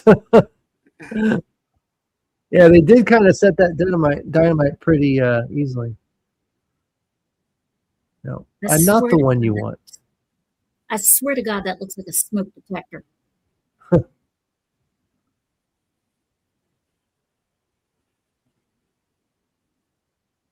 That's it.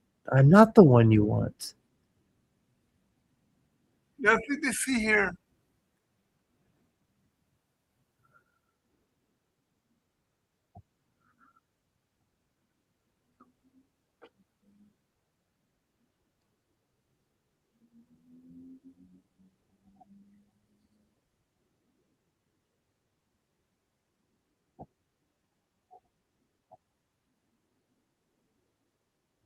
There we go.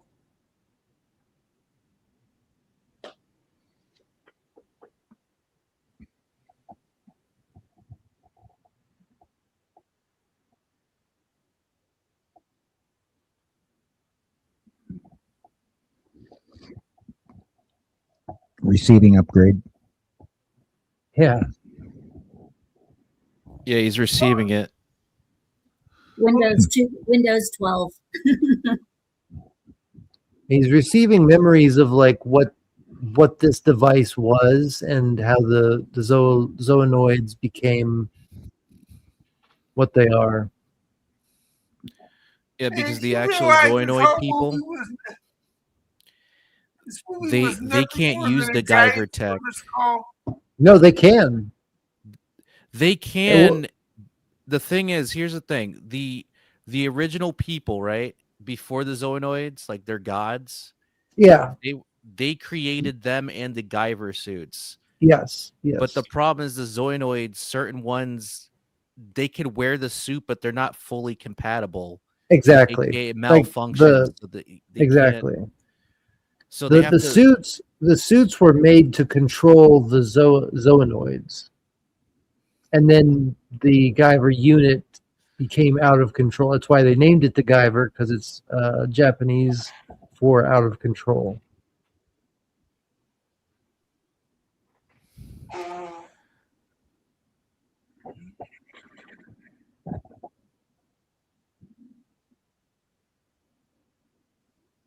That is so Cronenberg-esque.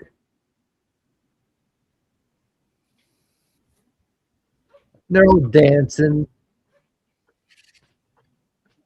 It's like the Matrix scene where they're in the cave and they're just having that rave.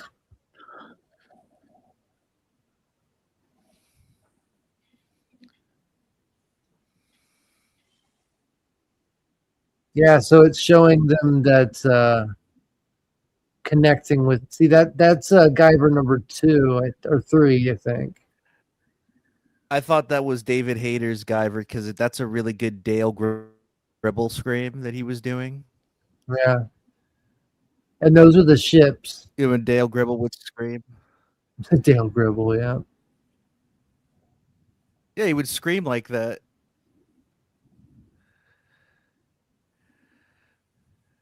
Kill him. Oh.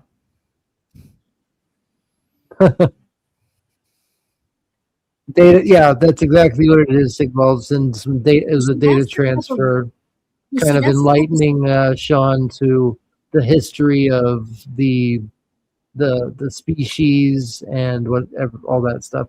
Hey, what's up, Steph? Hey, guys, just wanted to run in and give a like and hi. Say hi. I had to get to bed though. Have a great stream. Thank you. We're finishing up the movie right now. Night. So thank you so much for stopping in. Have a great night.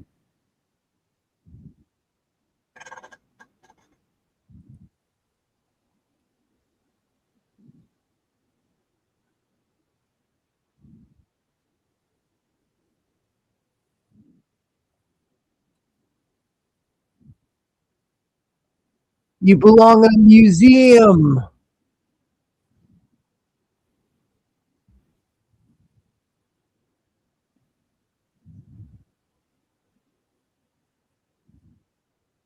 See, that's the woman.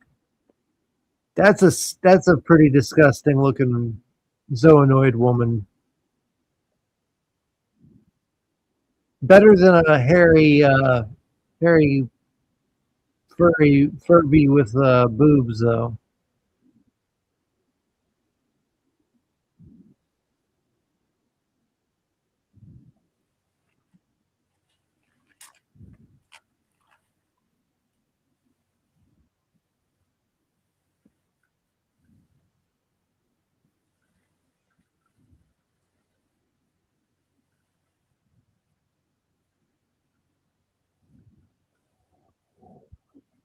Go ahead, kill her.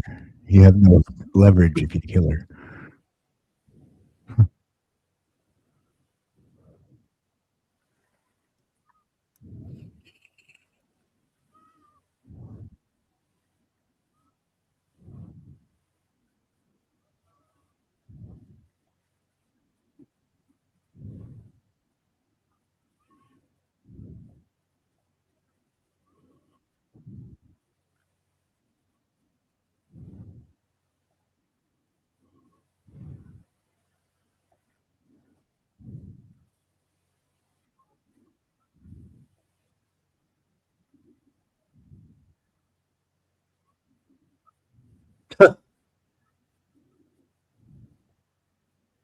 That looks almost worse than what AI makes these days. That transformation.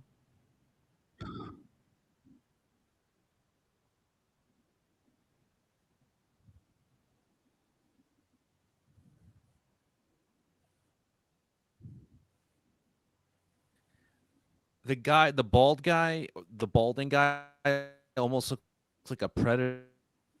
Yeah, that's what we were talking about earlier. Yeah. Rip off, just with the gray skin. God.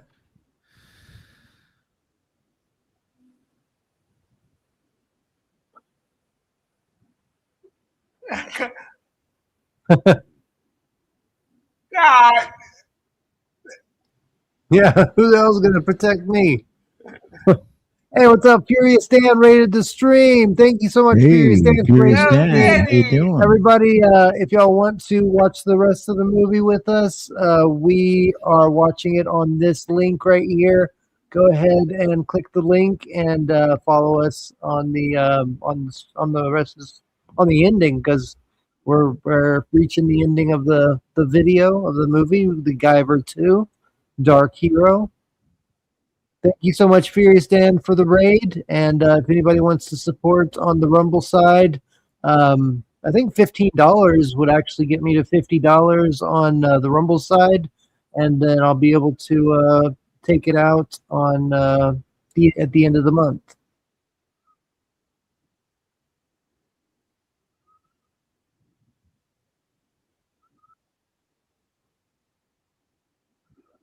This really got to be hard. Okay, I need you to run through this hall wearing a latex costume. Look ferocious.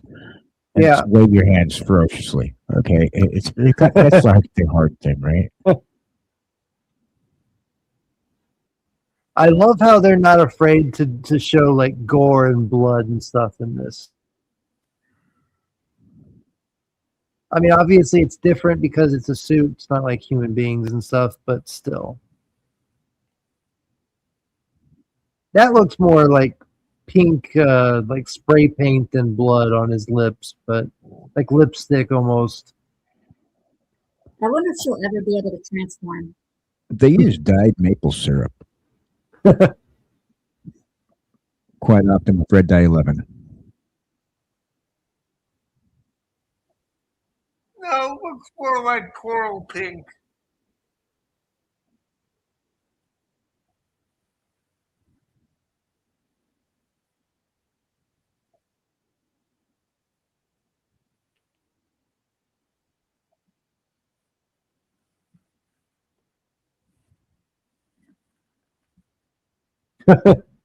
Dude, you're pissing her off.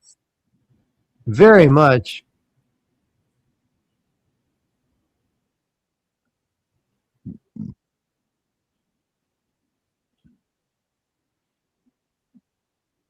He's probably like, bitch, get down. Oh, he's kicking her ass. Nice. Not anymore. Well, yeah. At least he was holding. Oh, he's holding his own.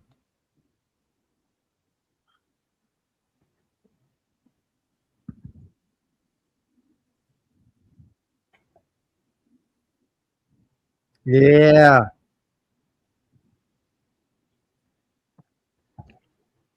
Who needs a Guyver unit when you can hold your own like that? Exactly. It just kind of defeats the point of the film, I think, in a sense. You know, they need to nerf him a little bit more.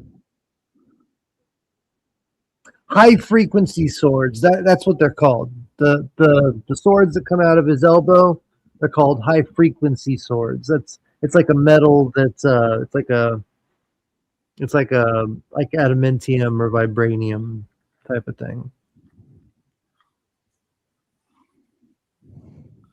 Dude, just finish her off. Crispy. Just shoot her. Yeah, there you go. Just finish her off. And it's a silence. Like, look, that sound. It was just completely silent. It was just like I'd say the same thing. I'd be like, bitch. Yeah. He didn't even have a silencer on it. It sounded like it was a silencer. The rubber should have protected her. He's a government agent. The rubber in the he has like secret agent gun.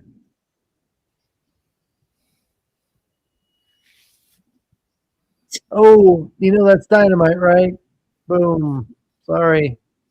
You lose. That should tell you not to play fetch.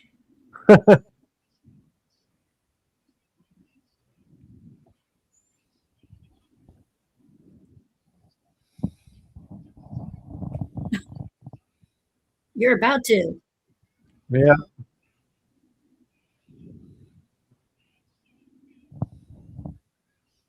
Oh. Dad, no.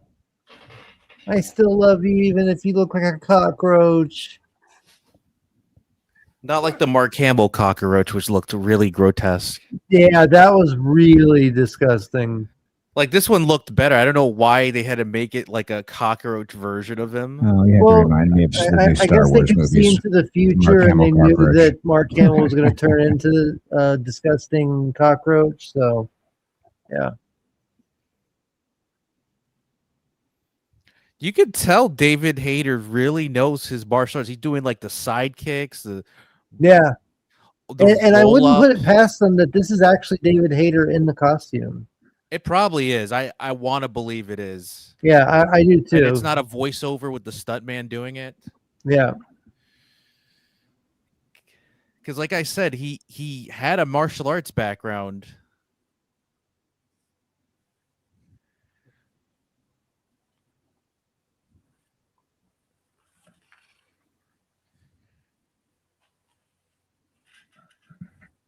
The unit's gone and I'm dying.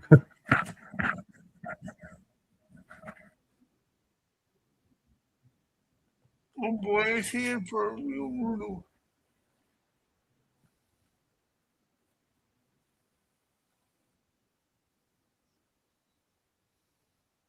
Yeah, but yours is fucking broken, so. Yeah. But he does look pretty damn cool. Remember, man, always check the warranty. Yeah, it's broken, so he's not going to be able to use it fully.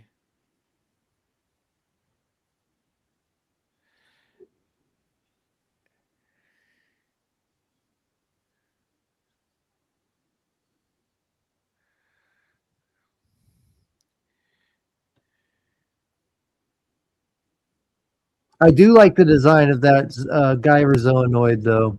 Looks cool. I think it's exclusive to this movie because it is. It is definitely in the manga and the anime. They never at least excluding flashbacks, they never showed them ever wearing it. Yeah, I'm just saying the design in this movie, No, it looks great. cool. It's great. And the fight scene's cool too. And there's supposed to be one more Guyver unit, but I guess for budget reasons they couldn't. Well, there's actually supposed to be 5 total. There's a gold one, there's a violet one, there's a black one, there's this green one, and there's a blue one. And he wears the blue one.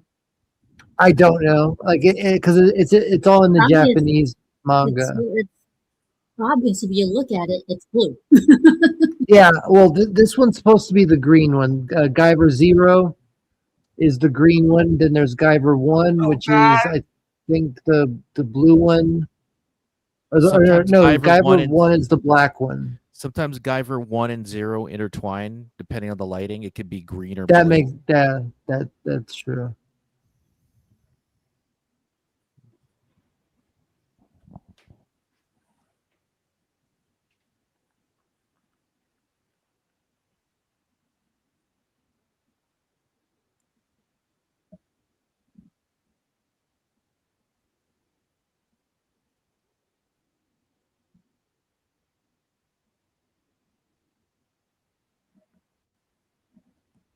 It's a broken Guyver unit. How is he not like being affected by that broken control metal like in the first movie? He's got like in the first movie, he just got hit with it, but this one, the control metal is actually cracked. Trying to leave his ass.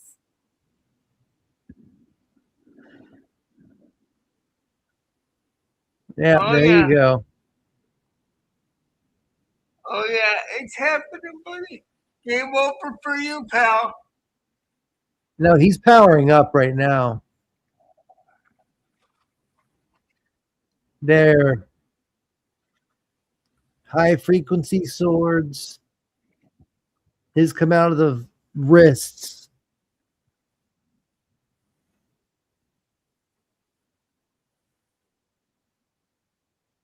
Well, what I'm saying, dude, is with all the exertion, when he goes, he's going to go really hard. Oh, yeah. Yeah. So it's pretty much game over at this point. Yeah.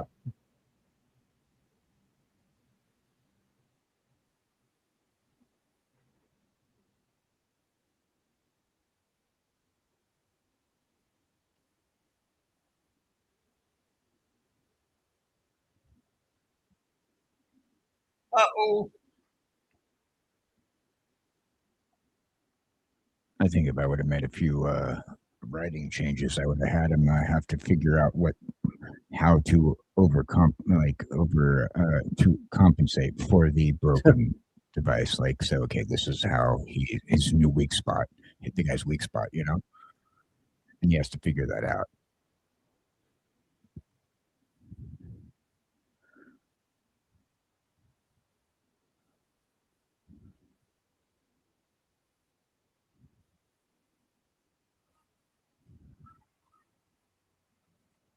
Oh, no.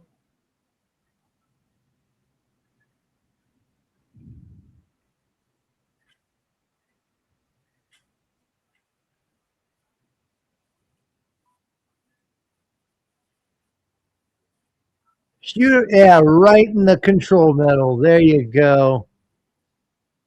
I forgot about that.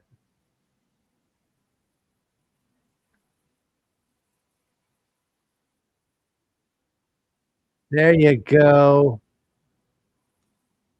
Rip it out. Always got to have a one-liner at the end.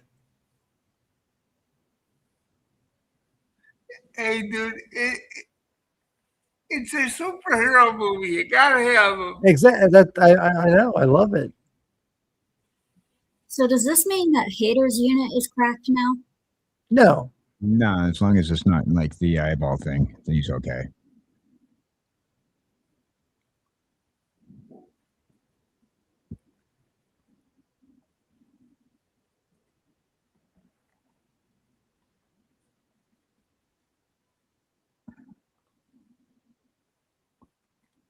Yeah, it's slowly killing him. Melting. Yeah. Smash that. Yeah, so he doesn't reincarnate, so he doesn't revive himself. Yeah. Exactly, like he did like the first movie. Crush it. Yeah. Oh, Mega Blaster. That's right. I missed this part in the first movie. Let's see it. Let's see it. His chest opens up and a Mega Blaster. Boom!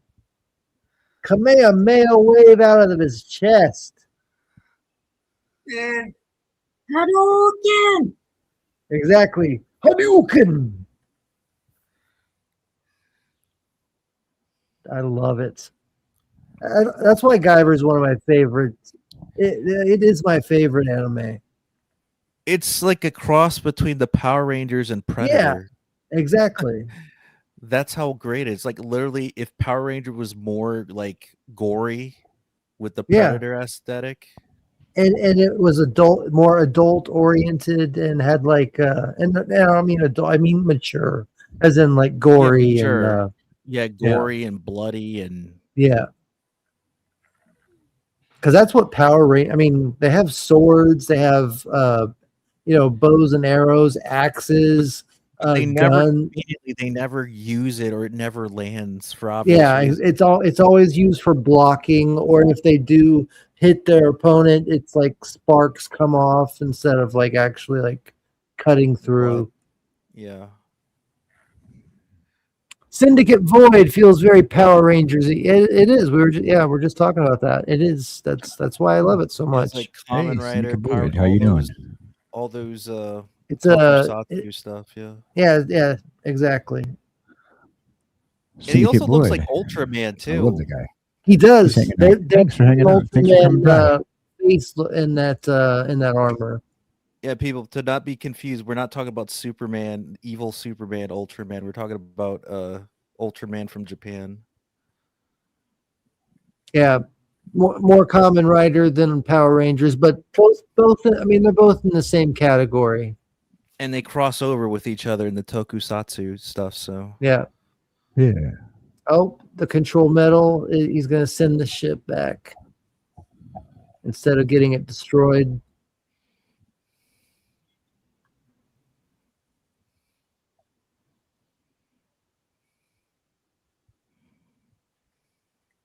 Making sure nobody's got it. Exactly. Kronos does not need to find this ship. Yeah, Chrono Corp doesn't need it. The government really doesn't need it either. That's government property. No, that's alien property. Exactly. Yeah, we just had to park it here. We forgot. Yeah, we've just been parked here for a couple million years, so it's about time we take our handicap sticker off and move along.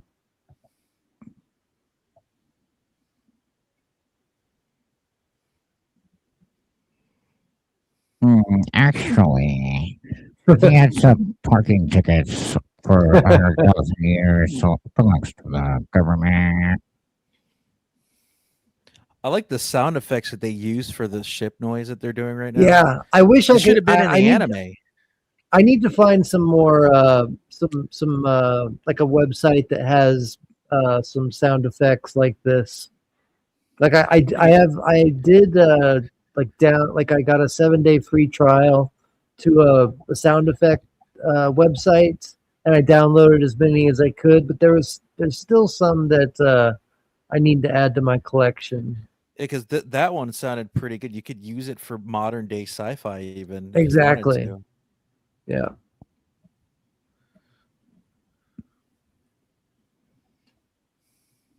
Like, and even that right there, like that sound effect of that ship taking off, I need something like that.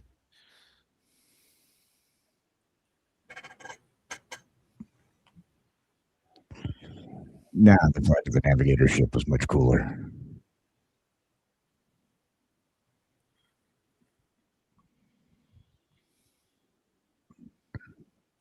That looks cool. He's probably thinking, man, my boss is going to be pissed at me. I was supposed to take it out for a quick wash. You know, I'm ready to go to. I'm sorry. They should have this, continued the Guyver franchise. Sorry, boss, but this white 20-year-old, yeah, he got to it before me.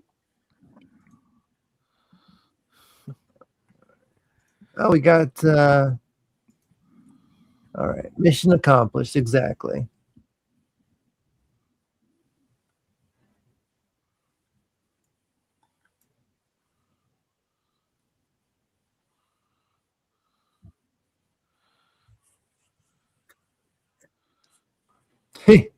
He's like, that's my truck. Yeah, and I have a fucked up arm. What am I gonna do here? Yeah.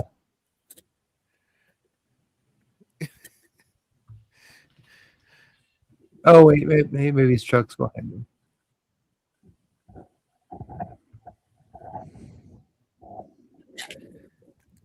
Oh yeah, there. Now can we follow a car there? Thank By God. the way, there's this Asian girl who ditched me for this very reason. You think Yeah. you can ever make it? I've had blue balls for like 6 months. Can we just go somewhere?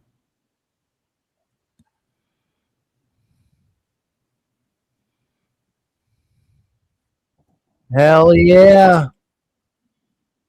David Hayter. It's weird. They don't have his full name. I guess they didn't know what they were going to call him when they did this movie. Yeah, but I mean, Sean Baker was the name in the first one. It sucks they just kept it, crusty old man. Did you see that? Is one of the characters' names was Crusty Old Man? Oh yeah, no, it wasn't David Hayter in the suit. Oh, that's probably for budget reasons or something. Yeah, it was. It had to be, but because he was either that or safety arts. reasons. See that crusty right there, crusty old man, Ellis Moore, impatient hick, Russ Kingston. Perfect. I love it. A lot of times they don't have their actors do the stunts the creature's because performances. Of safety issues. The Guyver was actually Anthony Hawk. Yeah. Hawk. Yeah. Hawk. Of course, it has to be an Asian last name. Exactly. I love that movie though. I definitely. It's definitely a shame better that than the first one.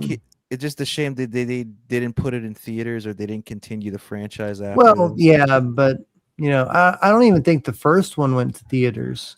I thought it did. I thought only the first not one. That I mean, I'll have to look it up, but I don't remember it going to theaters. But yeah, that I love that movie so much. I think that Successful Nights. We've been going for 3.5 hours. Well, we great show. Went on an hour and a half discussion. Yeah, that was a much needed discussion too. So let's see, Casey's Creepy Creations. Let me get your channel link, and I'll let you promote what you got going on. And we need to start doing commercials again. We'll start trying to make some commercials for everybody's channel. But Casey, go ahead and plug your channel, and I'll put the link in the chat. Well, thank you very much once again, Theta and Company, for another stellar Sunday at the movies. For those of you who can't get enough of creepy outer space stuff, if you're not already subscribed to my channel, Casey's Creepy Creations, that's pretty much the stuff that I do. I write and, whenever possible, narrate and, turn the stories into videos. I'm working on a whole bunch more. If you're not subscribed, you might want to consider it. If you are, you really might, because he's an incredible writer, and he has got some things that you're definitely going to want to check out. Thank you, Theta. Thank you for that vote of confidence. It means a lot. If you just as importantly, or maybe even more so, if you are subscribed, could you consider, stopping by, leaving a like and a comment on some of my stuff? The likes and comments are very important to YouTube, and it would really help me to know what you all want to see. Because if I'm going to go ahead and spend money for video equipment and whatnot, I need to know what people want to see. Remember, this is all about you guys. Exactly. That's a very good point too. Like the more feedback we get from you guys, the better content we can make for y'all. Yeah, I mean, really, we talked a lot earlier about, YouTube and making money and all. But at the end of the day, for me, it's not really as much about getting monetized as making sure that I can give you guys the best possible content that I can give you. And that all starts with your participation. Yeah, for sure. As I say, thank you again, Theta. And to my fellow panelists, you guys are the best. Scoob, I love you to death. Yeah. I thank you, Casey. You are a light in a dark tunnel, and I love you to death, man. You keep me sane when I feel like I'm going insane. So I love you so much, brother. Dude, if that's the least I can do for all the joy you give me, knowing you it gives me, then I feel like you're getting way less than you should. Oh, well, I feel like I'm getting more than I deserve. You and this entire family is something I would have never thought I would have, and I'm blessed. Thank you so much. And if I can, before of course move on to all of our other fine panelists, may I just say to each and every one of you, King, Dan, Scooby, love you all. You guys are the best. Yeah, we love you too. For sure. KJ and King, would you like to? There you go. I'm going to put your link in the chat while you go ahead and plug your channel. Well, King and I are hosting this rockin' new little talk show. We call it Cowboys and Kings. And we are doing the recasting episode. Yeah, we're probably going to discuss this movie or this franchise, this two-picture franchise of Guyver. At least it will be a mention because, after all, they did recast since the first movie. And we'll also cover other recastings in history. Yeah, like Aunt Viv from Fresh Prince of Bel-Air. And that's a good example. It was like literally 3 seasons and swap you out and call it a day. Like people aren't going to notice. Yeah. See, that's the thing is that they think you don't notice, and then it becomes like a huge thing. And we'll also even touch on other reasons, not only just people who've been recasted, but reasons why they recast. Yeah, like star power reasons, or another case, or a phantom recasting, like Marlon Wayans. He was supposed to be Robin. Right. Yeah, and that's true. Yeah, like he was, and I know. And he was signed to like a multi. They actually, they fitted him for the costume and everything. Yeah, like he had pictures. He had pictures. And, like for whatever reason, they chose what was his name? Donald. He was in the movie Scent of a Woman. Christopher McDonald, I think it was. I'm gonna have to look it up, but you wouldn't know that he was in Batman Forever. A technical recasting or a phantom recasting, because unless you do your research, you wouldn't know that. Yeah, we'll talk about. Would be an interesting case to talk about. Yeah, we'll be talking about the different kinds of recasting, the reasons why they recast, from contract disputes to pay disputes to even DEI hires. Yep, Chris O'Donnell. Yeah, Chris O'Donnell. Also, the Riddler ones for the Batman 66 show. That one's a good one. Yeah, Yeah. They got Gomez Adams. Yeah, for 2 episodes. For 2 episodes because they just didn't want Frank Gorsh to Gorshin, even those were recast for health reasons, particularly, or just for because they couldn't get an actor in. Like back to the 1960s Batman TV show, there are 3 people who played Catwoman. One that was Julie Newmar. Julie Newmar. That was my. Yeah. And they retconned it to be that they were a crew, which I liked in the Adam West movies. Oh yeah. The Adam West cartoon movies. One, they said that the reason why there were 3 different women, Catwomen, is because they're a crew, they're a team. It's similar to the Batwoman thing, but it makes sense because they look completely different from each other. And how is she able to get away unscathed for being a cat burglar? So yeah, I like that retcon. Yeah, explain it makes sense. And, so everybody go check. Y'all are on Friday at Friday 8 p.m. Eastern time at 5 p.m. Eastern time. 8 p.m. Eastern. 8 Eastern time. Okay. All right. Everybody go check them out. The link to their channel is in the chat. They are amazing. And we have with us Scooby Pup as well, doing podcast and a bunch of other stuff. I have your link posted in the chat right now. Go ahead and post I have your channel. Yeah, I have podcast every Saturday, 5 p.m. Eastern, with the exception of next Saturday. Next Saturday, my dad's going to be in town, so I'll be spending time with him and that weekend. But there will be, but podcast will pick up again the weekend after that, on the 9th. So be prepared for that. And tomorrow I will pick up where I left off on Pragmata. So yeah, be prepared for that. I'm going to try and use my, since I'll be using my PlayStation, I do have a PlayStation camera. I might set up my cameras that way you guys can laugh at me as I cry through the game. Because that game is very emotional. Cool. It rides on your emotions. And like I said, the ending, I went to visit my buddy Jamal, and he was playing the game, but he was finishing it.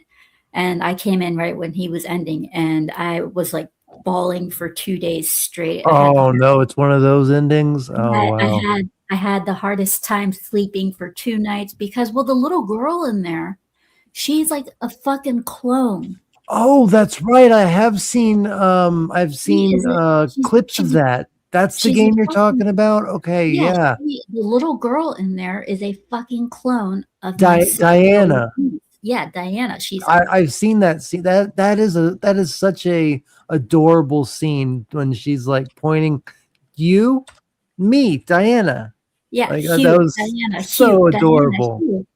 Anyways, she is a fucking clone of my 6-year-old niece, Elin. Oh wow, that's adorable. And, even my niece, she saw the box. She goes, "It's me," and I was like, "Yep." And then she goes, "But I don't have that hair, but it's me." Yeah, that's so adorable. I was like, "Yeah." I was like, "Yeah," and so yeah, and especially like throughout the game. I mean, I haven't finished it, but I know where it's going. And the ending that I saw, I know it has multiple endings. It only has like 2 endings, but still, like the true ending doesn't really change much of anything at all. And the ending just makes you cry. And I've seen other reactions of, people on YouTube watching it. Men, women, they all cry when they get to the end. I'm one of those people that cries pretty easily at movies and games when I get emotionally. The game is fun. It's great. It actually gives me faith in Capcom again. I used to call it Crapcom, but Crapcom, yeah. But I actually. This game actually makes me want to say Capcom again, and I really hope it gets Game of the Year. I really do. Yeah. It deserves it. Yeah. I'm still really, I really hope one of these days I can afford to get Resident Evil Requiem and play that. It has an Easter egg of Resident Evil in there. There's a place. I wouldn't doubt it. I'm a huge zombie fan. So what it is you basically you're in New York, or a version of New York, and you're in a diner, and there's a great big poster for Umbrella or something. No, it has 2 monsters and one guy with a gun. It says Resident Devil. Okay, I get it. And yeah, and anybody who knows Capcom, like, just take away the D and you got Resident Evil. Evil, yeah. That's cool. That's awesome. Yeah, well, one of these days, I promise I will be able to afford Requiem, because Resident Evil 7, that's still one of my favorite games to play, and I still have it on VR, and that's the most fun way to play it for me. But yeah, go check out Scooby Pup, and not this Saturday, but the Saturday afterward. She has a podcast. Almost every night I do gameplay streams. I do not stream on Tuesday ever, because my friend Sonia streams on those days, but I try my damnedest to stream every night, but things happen and stuff, so it gets busy. So but tomorrow night I will be on Pragmata, same with the rest of the week. I did too, KG. So, he says he cried watching Milo Notice. I did too. Because my gameplay streams are exclusive to YouTube. But yeah, those are Monday through Fridays, with the exception of Tuesday. And they're usually around 9 p.m. at night. Eastern. Sometimes, Eastern. Just like with podcasts, that's Eastern. And sometimes I'll do one on a Sunday. If it's like in the early afternoon, it really depends. For Sunday, it depends on how tired I am. Yeah, I hear you. Well, Saturdays and Sundays are my only day off. So thank you all for being here.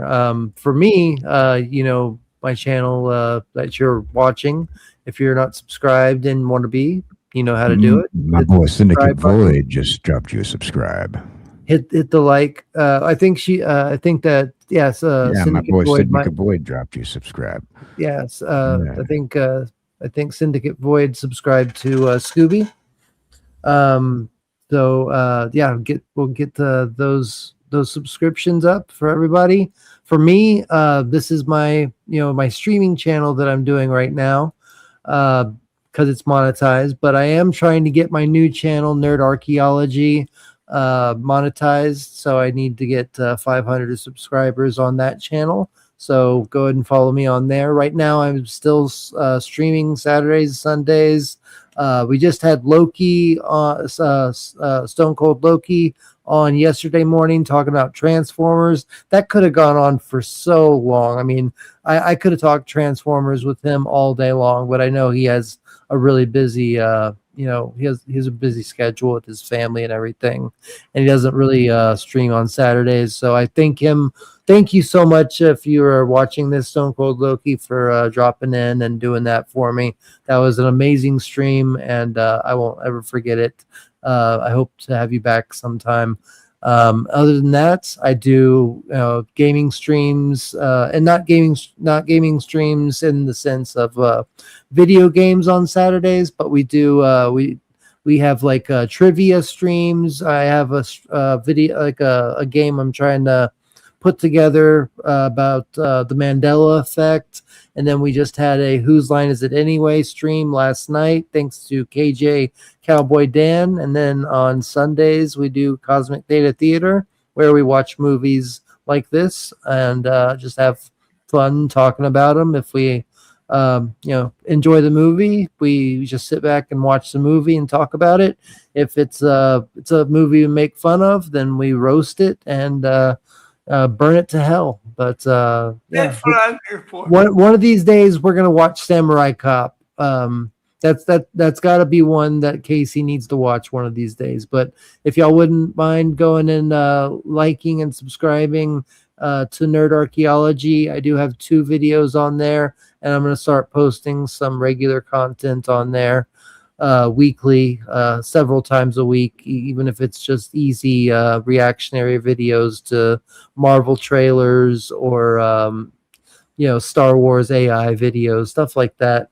So but it's the whole channel is basically let's see, it's let me get to it real quick. Let me do my Nerd Archaeology plug real quick. Let me get to it. I should have had that ready before.